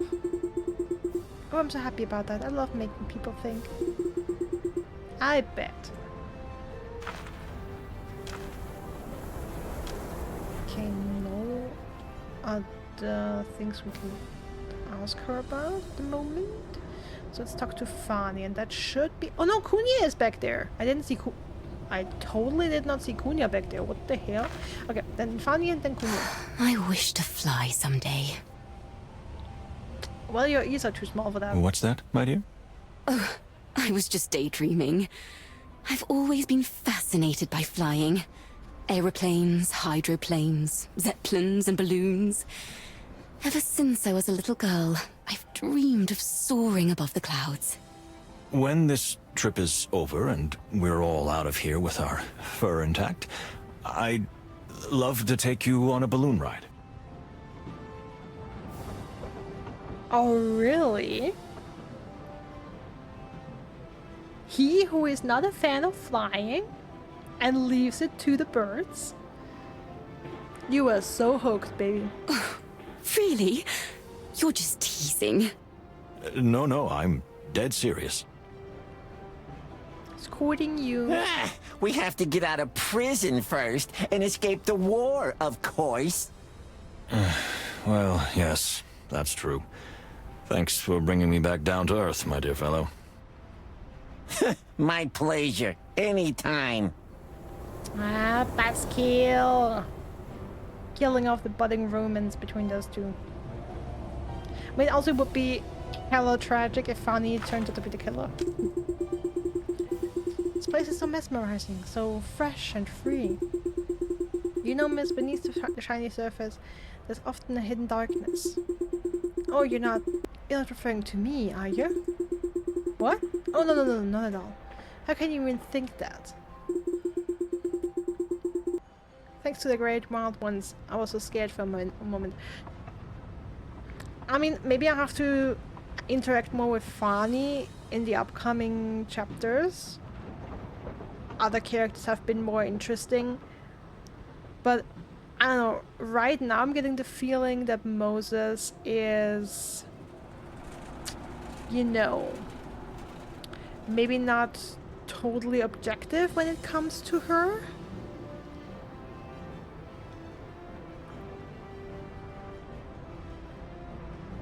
Like, I'm getting a feeling that she might end up being a murderer. Are you too serious? Alright, Kunia, what's going on with you? Do you believe in an afterlife? Come again? Whoa! Didn't see that question coming. Don't get me wrong. I was raised an atheist. My father only believed in power. He was terribly religious about that, but still. Now that I'm standing here... Look, miss, I've also lost people very close to me. Family members, dear friends. I know what it's like when everything you believed in seems to falter in an instant. Now that I'm standing here in this unreal place, I don't know what to think. The loss of your father affected you more than you ever thought. Well, to think that only yesterday I said I'd like to kill him myself. Yes, it affected me more than I thought. So tell me, what are you gonna do? You can do what you want from now on, can't you? Strange. I've wanted this all my life. And now that I have it in my hands, I don't know what to do with it. The chains of freedom, huh? You're a lot smarter than you first appear, Mr. Palladius. Is that a compliment or an insult? Sorry for that. I can't undress who I am. Never be sorry for being yourself, ma'am. You never told me how you felt. About all the loss you've suffered. Ah, come on. I've been through 2 wars. I come from a miserable place where death was a close relative. I've learned how to deal with that kind of stuff. You know, I envy and pity you at the same time, my dear friend. Then we're even on that. Anyway, don't be afraid to tell me if something's bothering you. I'm here for you.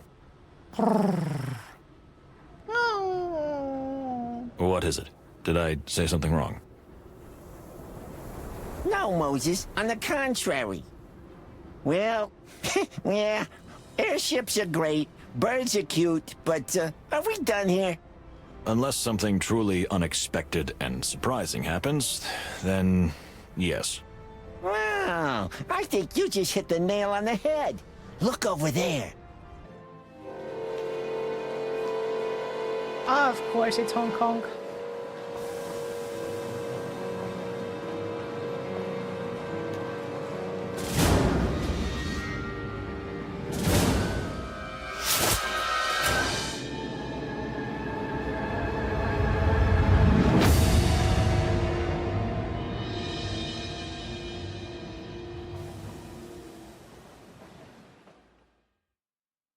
So, what have we here? Hunk, it's nothing. Please, can I have it back? Nope. Absolutely not. Is that stolen property? What were you gonna do with it? Stolen? No, the deal was prearranged. Deal? What deal? You were going to sell this to someone? If I may. And what do you want, Mr. Wind Rider? I know what it is. That is a Tarogian secret box. Hunk, will you shut your beak? What's a secret box for? Ugh, what do you think, genius? To make waffles. To keep secrets in them. Usually so rather close. delicate secrets. But the boxes themselves are extremely rare and valuable. I mean, so I've heard. Wait a minute. Moses, are you thinking what I'm thinking? Honk. This was the item Ambassador Ignat was looking for, was it not? Maybe yes, maybe And no. you wanted to get rid of it. But why? Where are you getting all that, Hank? This was simply a prearranged deal, and they're waiting for me at the market. Please, may I go, Hank? Can I have it back? No. I'm sorry, but in light of last night's murder, and because we know you were involved in some kind of deal with the ambassador, I'm afraid we're going to have to seize this item as evidence. Uh-huh. Detective powers. Hank, you can't do this. Unfortunately, we can. Or would you like to visit the Averia police station with us? Mm-hmm. Tell him, girl. Hank. I suspect that the reputation of the Black Goose has reached this far. And you? Why are you here? I was just doing my civic duty. I saw this crook trying to get rid of a strange, suspicious object. You know, I have an eye for these sorts of things. Who are you calling a crook? You crook? Thank you for your help, Mr. Windrider. You're welcome. And if I may offer a tip, if you want to know more about the Tarogian secret box, perhaps you should ask your Tarogian friends about it. We will. Thank you. And you, honk, get out of here, or we'll lock you in one of the cabins and won't let you out until we reach Clawville. Hank, you can't prove anything against me. Not yet, honk, not yet. Dramatic suit. Pierre, Yes, Monsieur Detective? would you mind keeping an eye on Mr. Honk Honk? Please don't let him out of your sight. I have a feeling we'll need to question him thoroughly soon. Oh, yeah. As you wish, Mr. Wildflower. Thank you, Pierre. Okay, do I have... Yes, I have the secret box as an item now. A peculiar box that Hong Kong tried to dispose of. It is highly probable that it's highly probable that it is the item Ambassador Ignat was searching for before he was killed.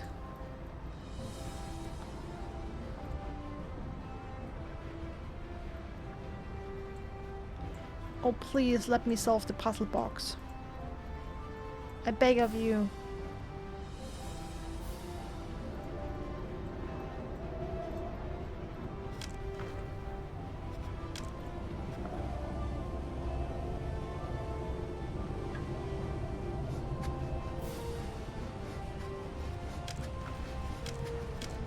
Oh my!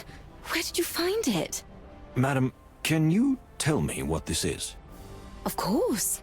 It's a never forget box, as my late mother called it. We had one like this in my family when I was a child. Some people call them secret boxes. So it's a kind of safe. A safe? No, I wouldn't say that. As you can see, it's mostly made of wood, so it'd be quite easy to break open.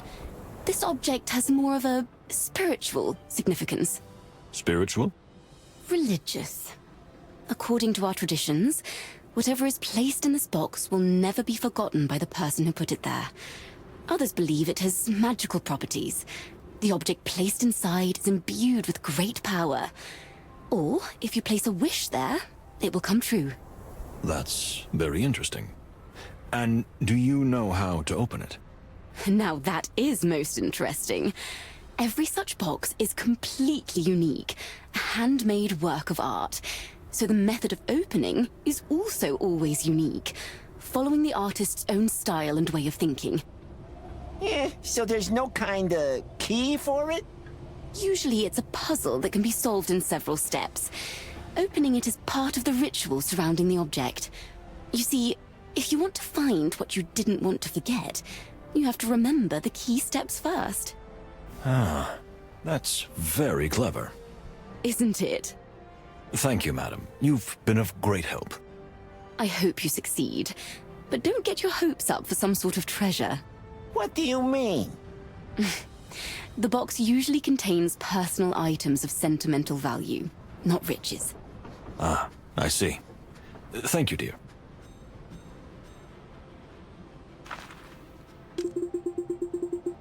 I savor every moment before we leave. You're wise to do that, my dear. Oh my! Where did you find it? Okay, we had just had that. Interesting. I initially triggered that by putting the box on her. Will you be okay out here on your own? Don't worry about me. I enjoy the soft breeze and the sunshine, but thanks for asking. It's nothing. Just doing my job. Oh, really? Is there something going on between Plato and Cunha?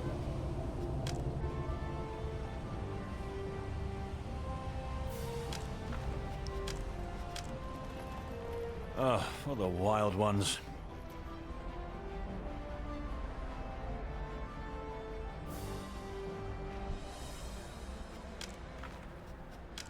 Oh, sorry. Ba-ba-bum.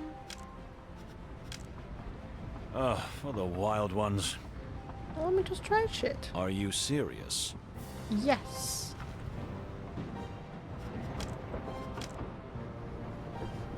No. Cool. Well, what now? The train is about to leave, so we're riding on towards Nautica. But with a new piece of evidence in our paws. Whether it's real evidence or not remains to be seen. We have to open it to find out what's inside. And, of course, question Honk Honk about the whole thing. But which comes first? Opening. That's a good question, and an important one. Let's not rush it.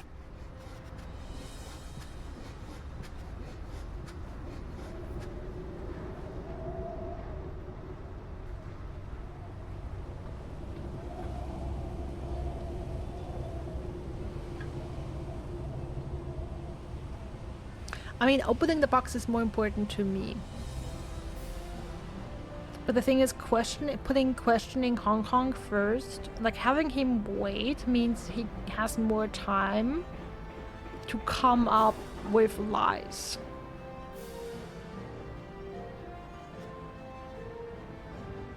Honestly, I care more about opening the box. Opening the box is more important. Yeah, I agree. Then let's go to the detective office. What detective office? Yeah, well, I mean our cabin. I was thinking about our cabin. Ah, I see. Well, goodbye, Averia. Off to the office.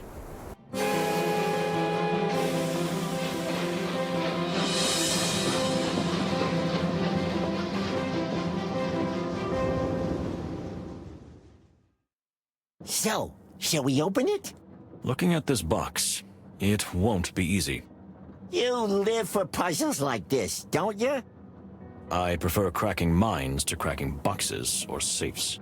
Well then, think of it as the mind of the box maker. You want to solve their puzzle and thus defeat their intellect, right? Yep. I hadn't thought of it that way. See? I'm smart. Of course you are, my dear friend. Of course you are.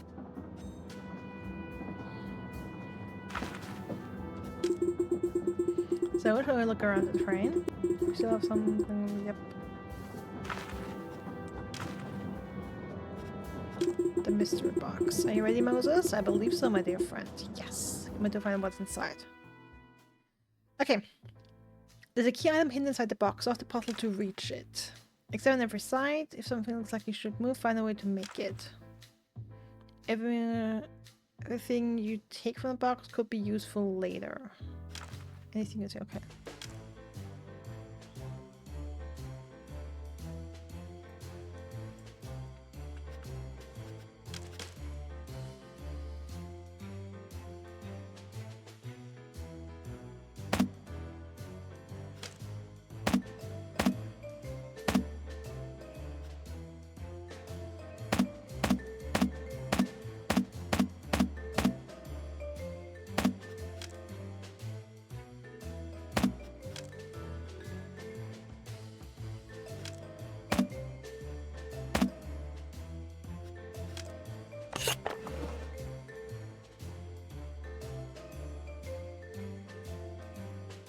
Okay, we could remove that.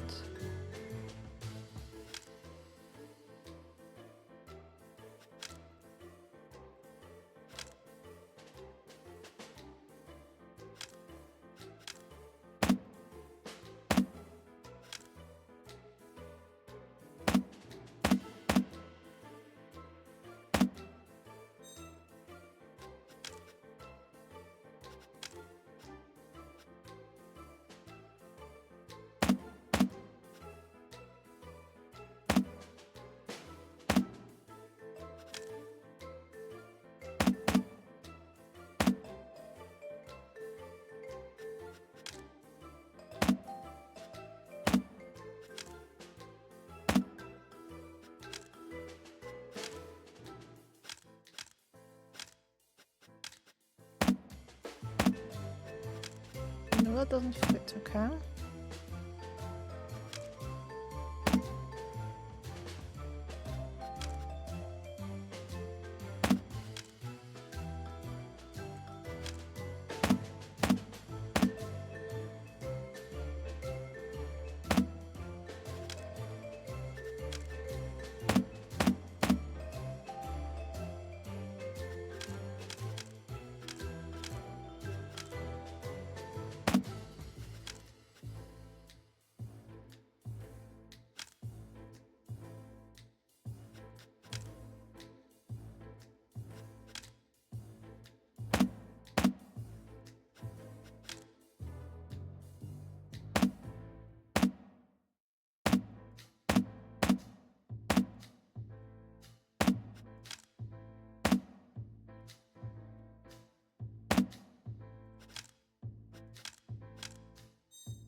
Okay.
Also, it's just me? No, they're different lengths, right? Yeah.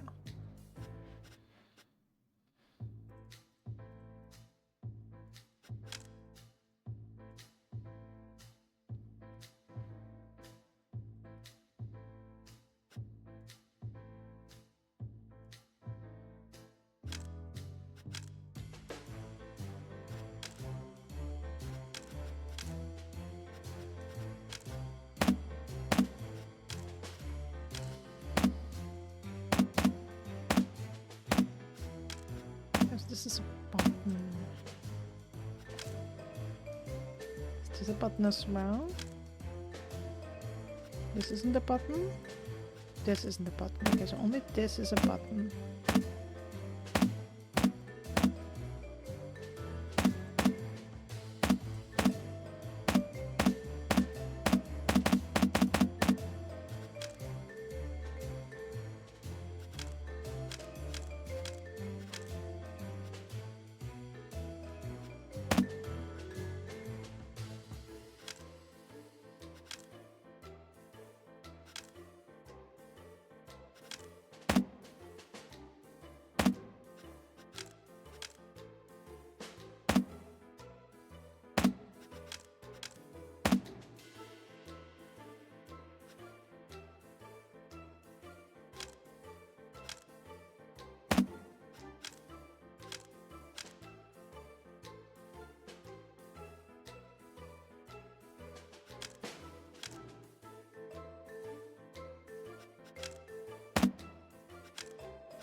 okay, these can, okay, because the sides are thing. Okay, these can move now.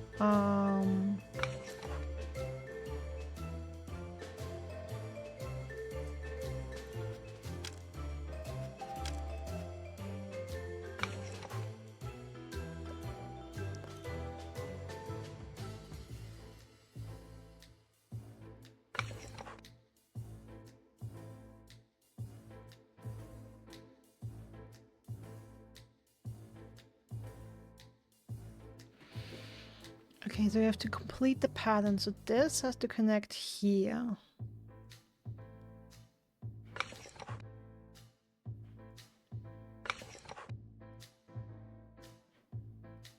This needs to connect here, which of course it doesn't.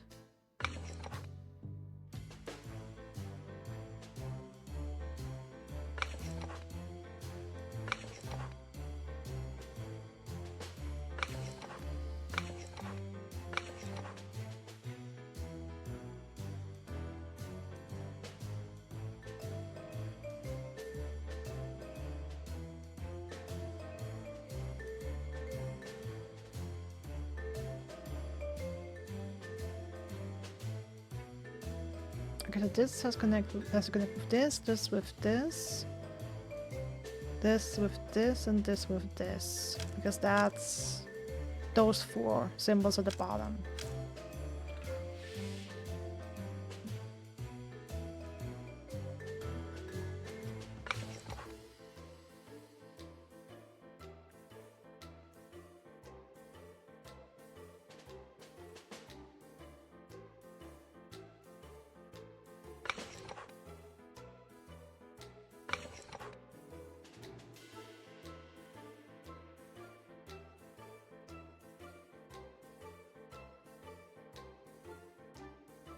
Mm-hmm.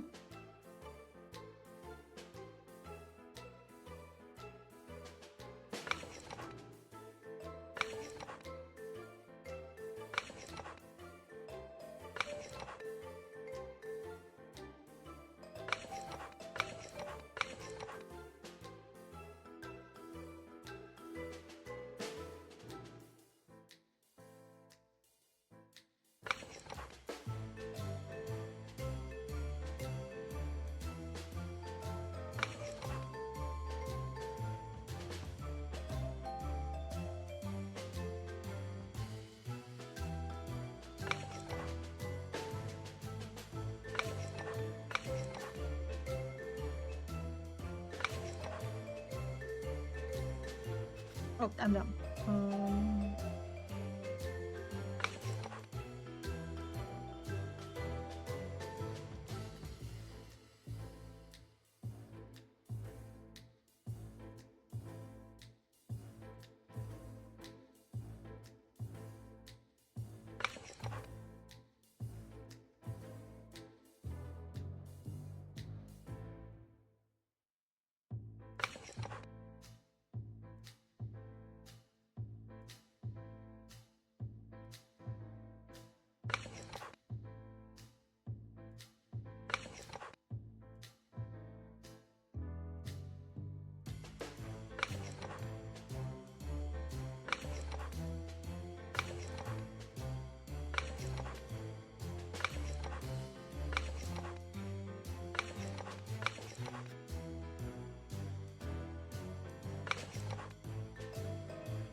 Okay, no. Okay, that doesn't work. That's the farthest I can go. Okay, we're just trying different settings.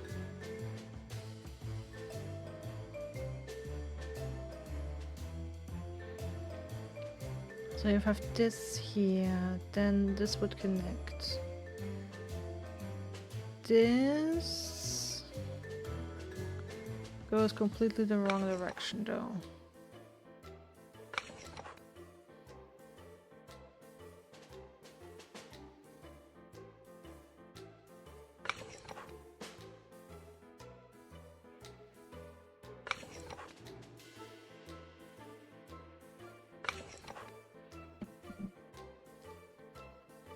Okay, ba-ba-bum.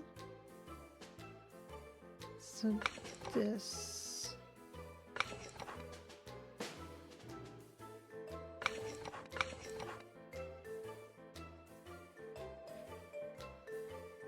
Now goes here.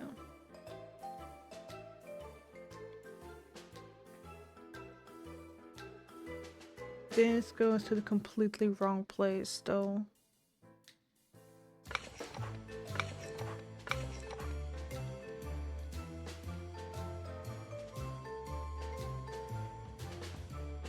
Yeah, and those aren't matching up either. Okay, let's see this one.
Hey, possibly Rishi, thanks for the follow. Welcome in. So let's see.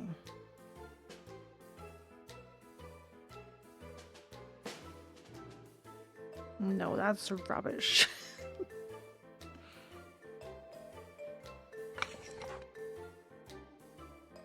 Okay, what about this?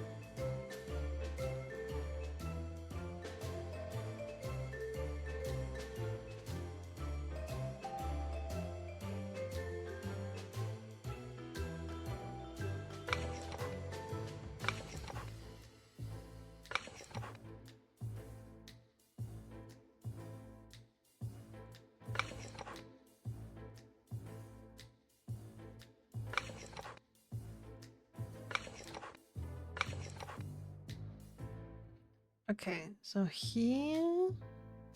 no,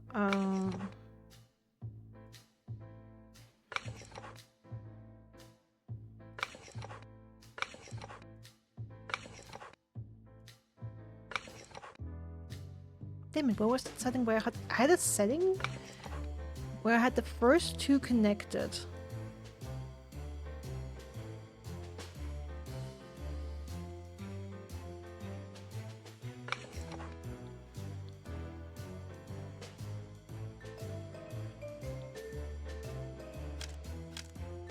All crazy, right? Yeah, that's the shapes at the bottom. This and this, this and this, this and this and this, this and this and this and this.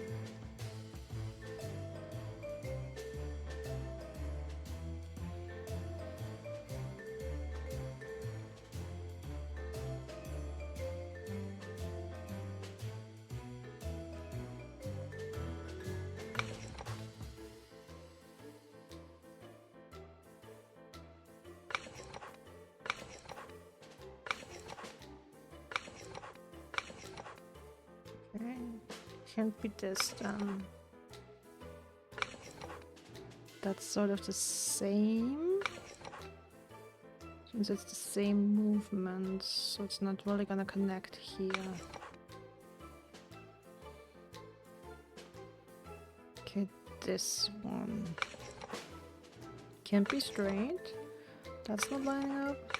It's not lining up. That's lining up to the wrong one. But that's not it either.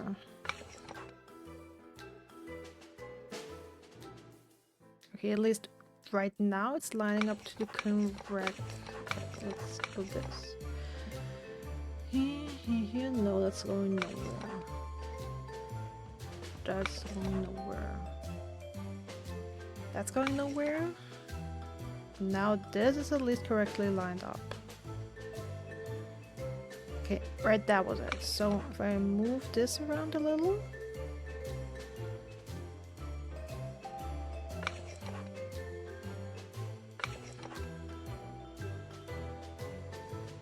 No, okay.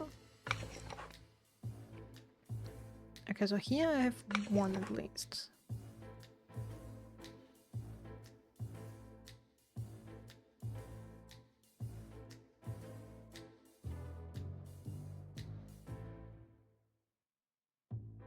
Okay, this one's not lining up though. What about this one? That's not lining up. Oh, so that's the wrong one. This has to go here, yeah, but it's not lining up either. And that ain't lining up as well.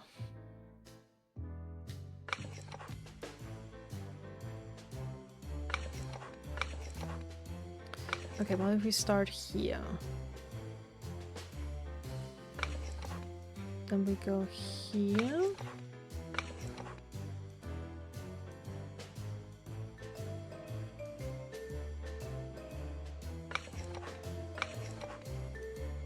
We'd have to go here for that to line up correctly.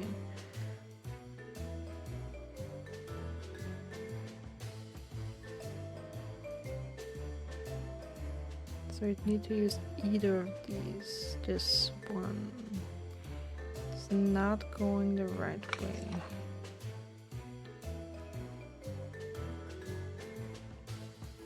Not on this one. Oh no, okay, this was it. This was it where this was the setting where I have the first two lining up correctly. And here we're going this, and here. Okay.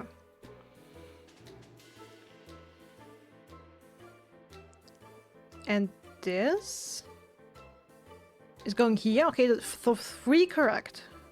What's the issue with the last one? Where's that going? Oh, no, that's also... Okay. Okay. So that should be correct lineup. Let's see if anything moves now. Haha!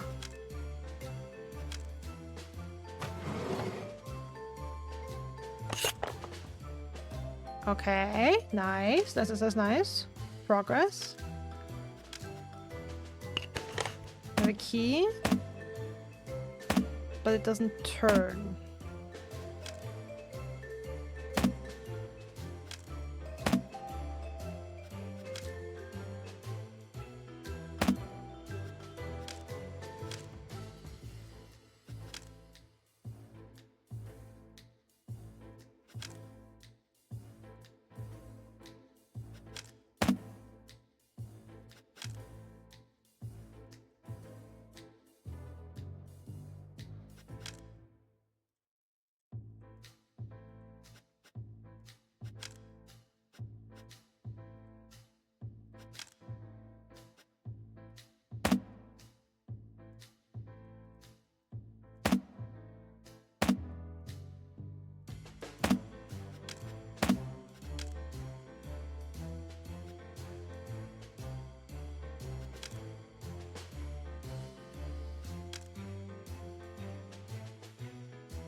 Okay, these are locked in place now as well again.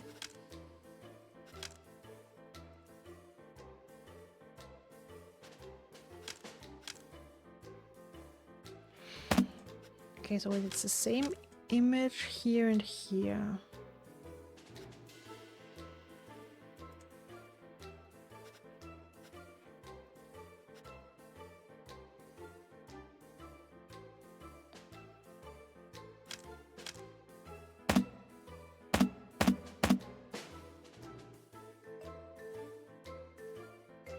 Trying to see if there's something I can interact with that I've missed.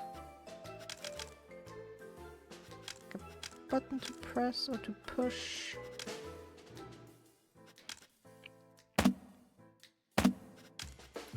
Okay.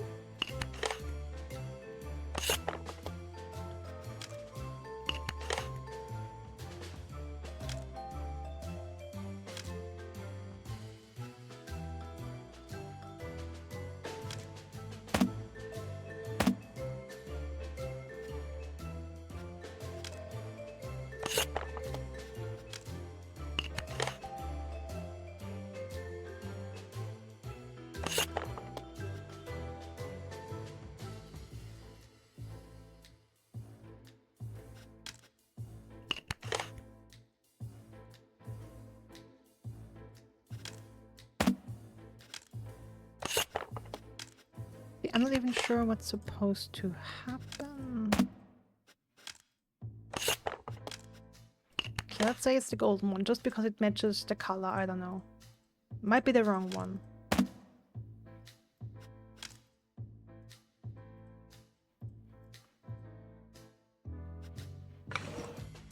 Oh! The golden one is the right one.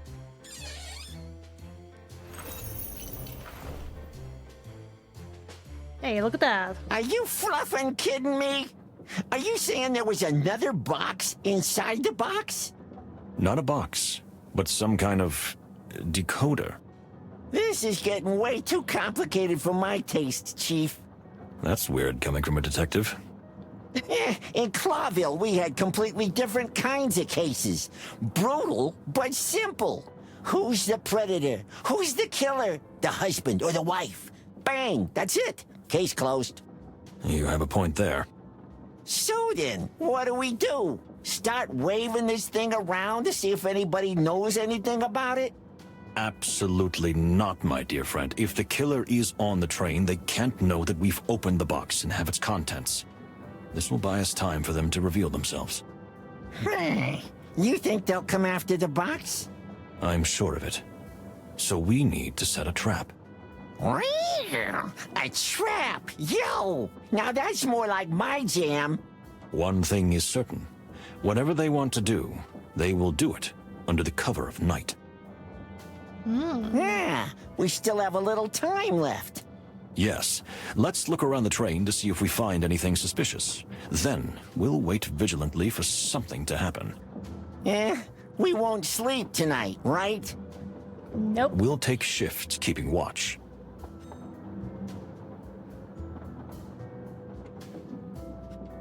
Okay, so can I look around the train? Doesn't seem like it. Okay, what about the decoder? Let me look at it. Some kind of decoder device we found in the secret box. It might contain some kind of code word or keyword. But what is it for exactly?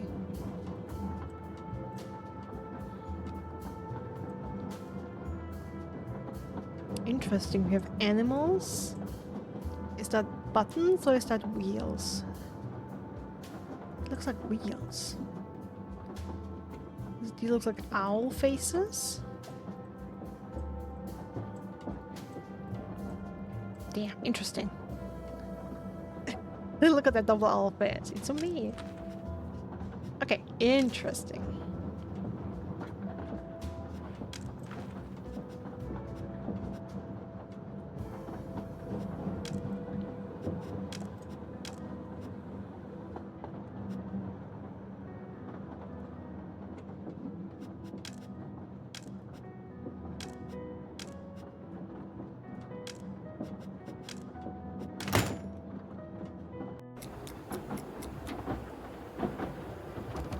Okay, we have a key range reach. That's a lot of time. And sorry, it did not take me this long to solve the puzzle box. Excuse me, that was barely 10 minutes. Maybe 15.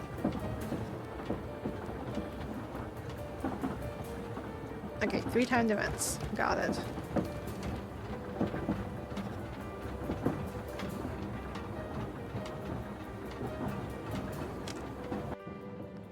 I was an illusion, so a puzzle box.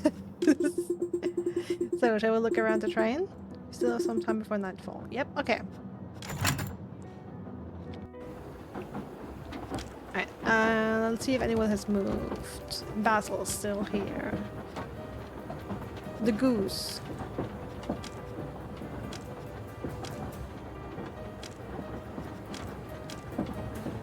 Okay, I think the goose is a must.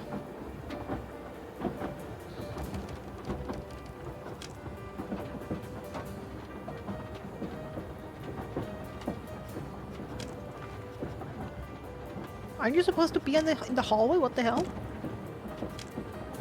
What the hell is this guy?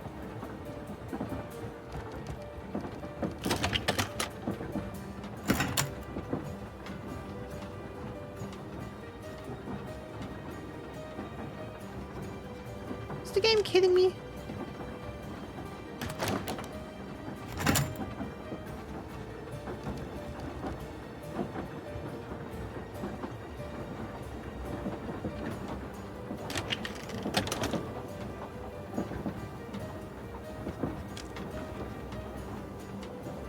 I feel cheated.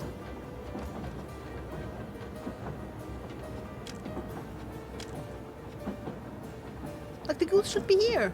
Okay, then let's go into Marco's room and check that out.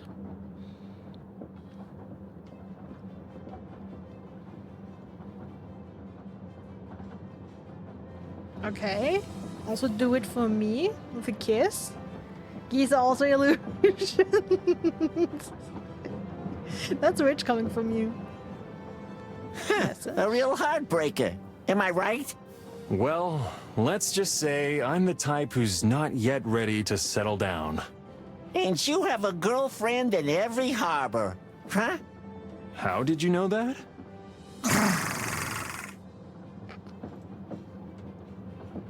Well, well. I once received a message like that myself, but that was a long time ago. A lifetime ago. Map of the wilderness. You're a well-traveled animal, am I right? There's no corner of this wonderful planet that I haven't seen up close. That's a bold statement. What do you think about the future of the wilderness? You mean political relations and stuff? Something like that. Well, look, I'm not well-versed in politics, but I see what I see.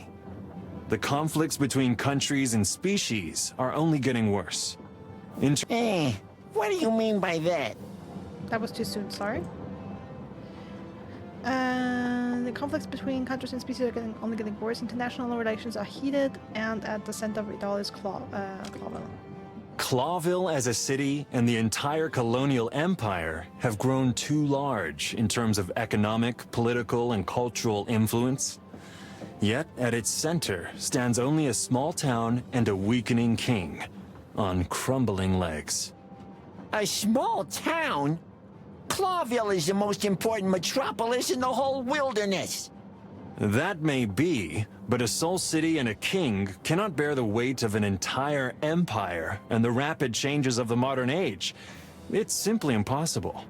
So, how do you see the situation? What awaits us? Well, if you don't find out what happened here, then war is certain. Although that may happen anyway. Clawville, like it or not, will collapse sooner or later, and then some kind of new world will be born. Sounds dystopian, or sounds very dramatic, but he has a point. I mean, at least from how the political situation is described. Empires with those kind of issues going on do tend to fall. Do you believe we should return to the old principles? That the Clawville dream of peaceful coexistence is just a fairy tale? I'm a believer in coexistence, my friend. Have no doubt about that. for I am a true citizen of the world. But perhaps we animals are not yet ready to let go of our differences. Perhaps we are still too weak for that. Thank you, Mr. Windrider. You've given me something to think about.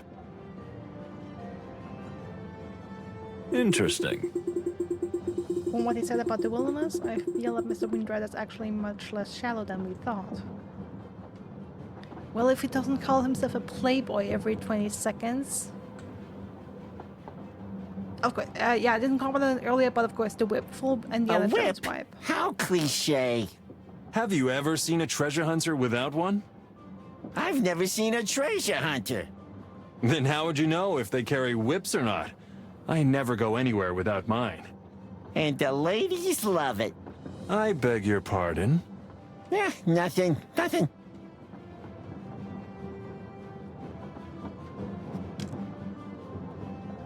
Okay, but I cannot use my fox senses here for some reason.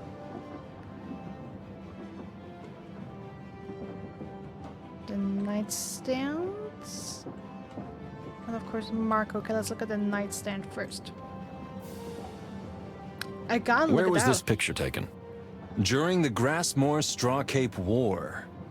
You fought in a war? Well, I'm not a soldier, gods forbid. Not at all. But my crew and I did take part in a few missions as mercenaries on the side of the Grassmoor rebels against the invaders from the Fran Empire. Now you've grown a little in my eyes. Just a little. You're a veteran too, huh? The type who thinks only the military can make a real man out of someone, huh? Well, I wouldn't say it like that. But ultimately, yeah, there's something to it. Well, my sweet little kitten, if there's one thing I can tell you, it's this. The military may toughen the soul, but war breaks it. So, I didn't stay on the front lines for long. I think there's also some truth in that. You didn't desert, did you? No, of course not. But when my contract expired, they asked me if I wanted to stay for another deployment. I said, so long, and thanks for all the fish. No more war for me. Unfortunately, not all of my comrades made the same decision. You lost someone? Many. But I lost someone close that I grew up with. See that handsome pig in the picture? That's Bubba. He was my best friend, and the bravest pilot the wilderness ever carried on its back. He was shot down 3 days after I returned from the front. We're truly sorry to hear that. My condolences, buddy. I know how you feel. I know you do, Kitty. I saw it the moment I laid eyes on you. Underneath that thick fur of yours is the heart of a soldier who's been broken 100 times. Let's change the subject, shall we? Hey, you brought it up. Medicine box. Do not disturb. Are you sign. taking painkillers? This? No, not at all. It's a vitamin I take to keep my feathers silky smooth. I just can't live without it. You're a real show-off, aren't you? Show off? More like show bird. Thank you for your honesty. I hope your feathers stay shiny. They will, buddy. Don't worry about that. Okay, what can we sniff? Do we smell gunpowder? Indeed. Can't smell gunpowder. The gun definitely hasn't been fired in a long time. However, it is well oiled and maintained, so its owner must hold it in high regard. Not a Coldfinch 2 with custom grip inserts. Well, well. Do we have an art connoisseur here? Or a collector? Nah, not at all. I just know a little bit about firearms. And I have a small, really modest collection. Why do I feel like it's not at all that modest? Don't tease me, Kitty. Tell me, which is your favorite gun? I have a Sinclair 931 model with real battlefield grime on it, and a little Mouseman MG3 from 899. Feathered skies. I had one of those too. The kind with the underhammer percussion system? Yeah, just like mine. It's so cool. I'm completely left out of this conversation. You'll survive. Don't take it personally, Moses. I feel the same way when you talk about flowers. Touche.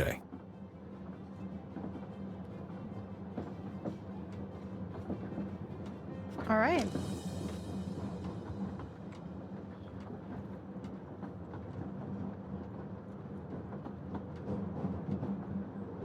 Dan Marco.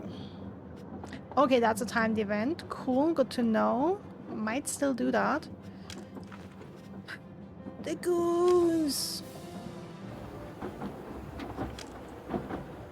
Like, I swear that's not cool. Motherfucker's supposed to be out here.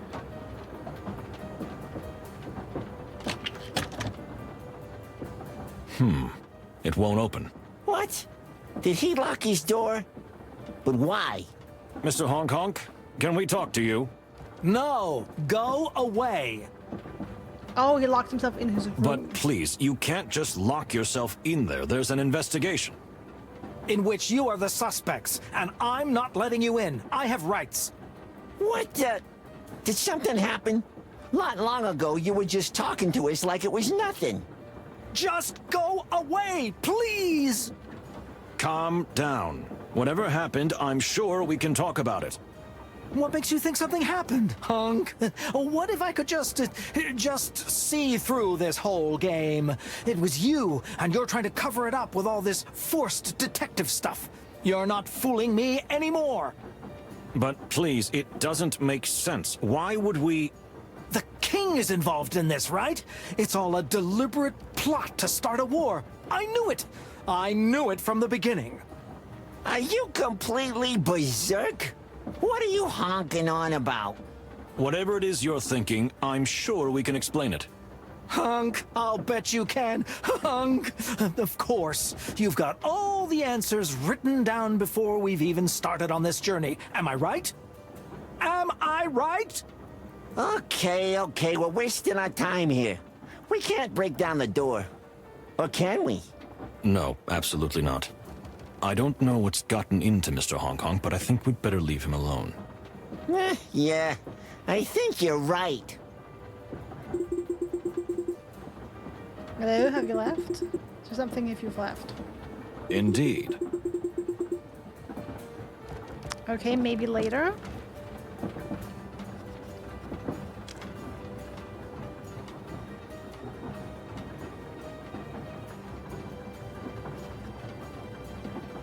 Okay, then I think I'm actually going to end it here today. I also say something to let him know you left, shaking my head. No, he can suffer. But yeah, I think I'm gonna end it here today. We made a little bit of progress. Still no idea who the killer might be. Some people are definitely more suspicious than others, but yeah, we definitely need more information. And it's gonna be interesting to see who will try and steal the puzzle box. If someone will come and try and steal it. So yeah, let me just quickly switch over. Let's just end it here. I thank you all for watching. I hope you had a great time. I wish you all a wonderful rest of your day, night, morning, afternoon, evening, whatever it may be for you. Stay safe, stay healthy, and I hope to see you again soon. Bye.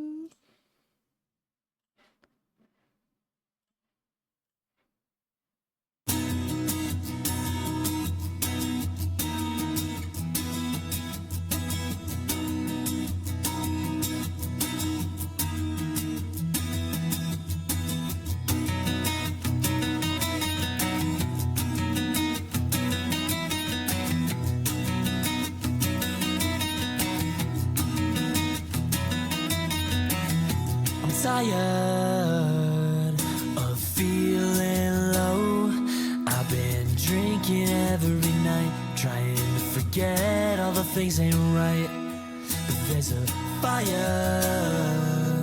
I feel the glow, and I swear it's there to remind me not to care what lies behind me. So please don't let me get me down.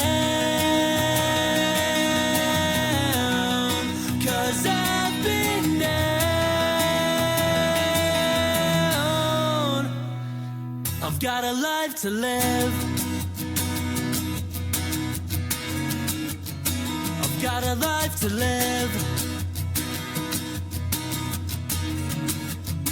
I've got a life to live. Whoa, whoa, oh, oh. I've got a life to live. Whoa, whoa, oh, oh. I'm wired and ready to go. I'll begin before it ends, before I lose it all over again. Now I'll be on my way, I can't say, gotta leave today. I'll be on my own, that's for sure, but I'm not alone. We've been living wrong all along, help me sing this song. So please, don't let me get me down, 'cause I've been down. I've got a life to live. I've got a life to live. I've got a life to. We've got one life to live. We've got one life to live. We've got one life to live. We've got one life to live.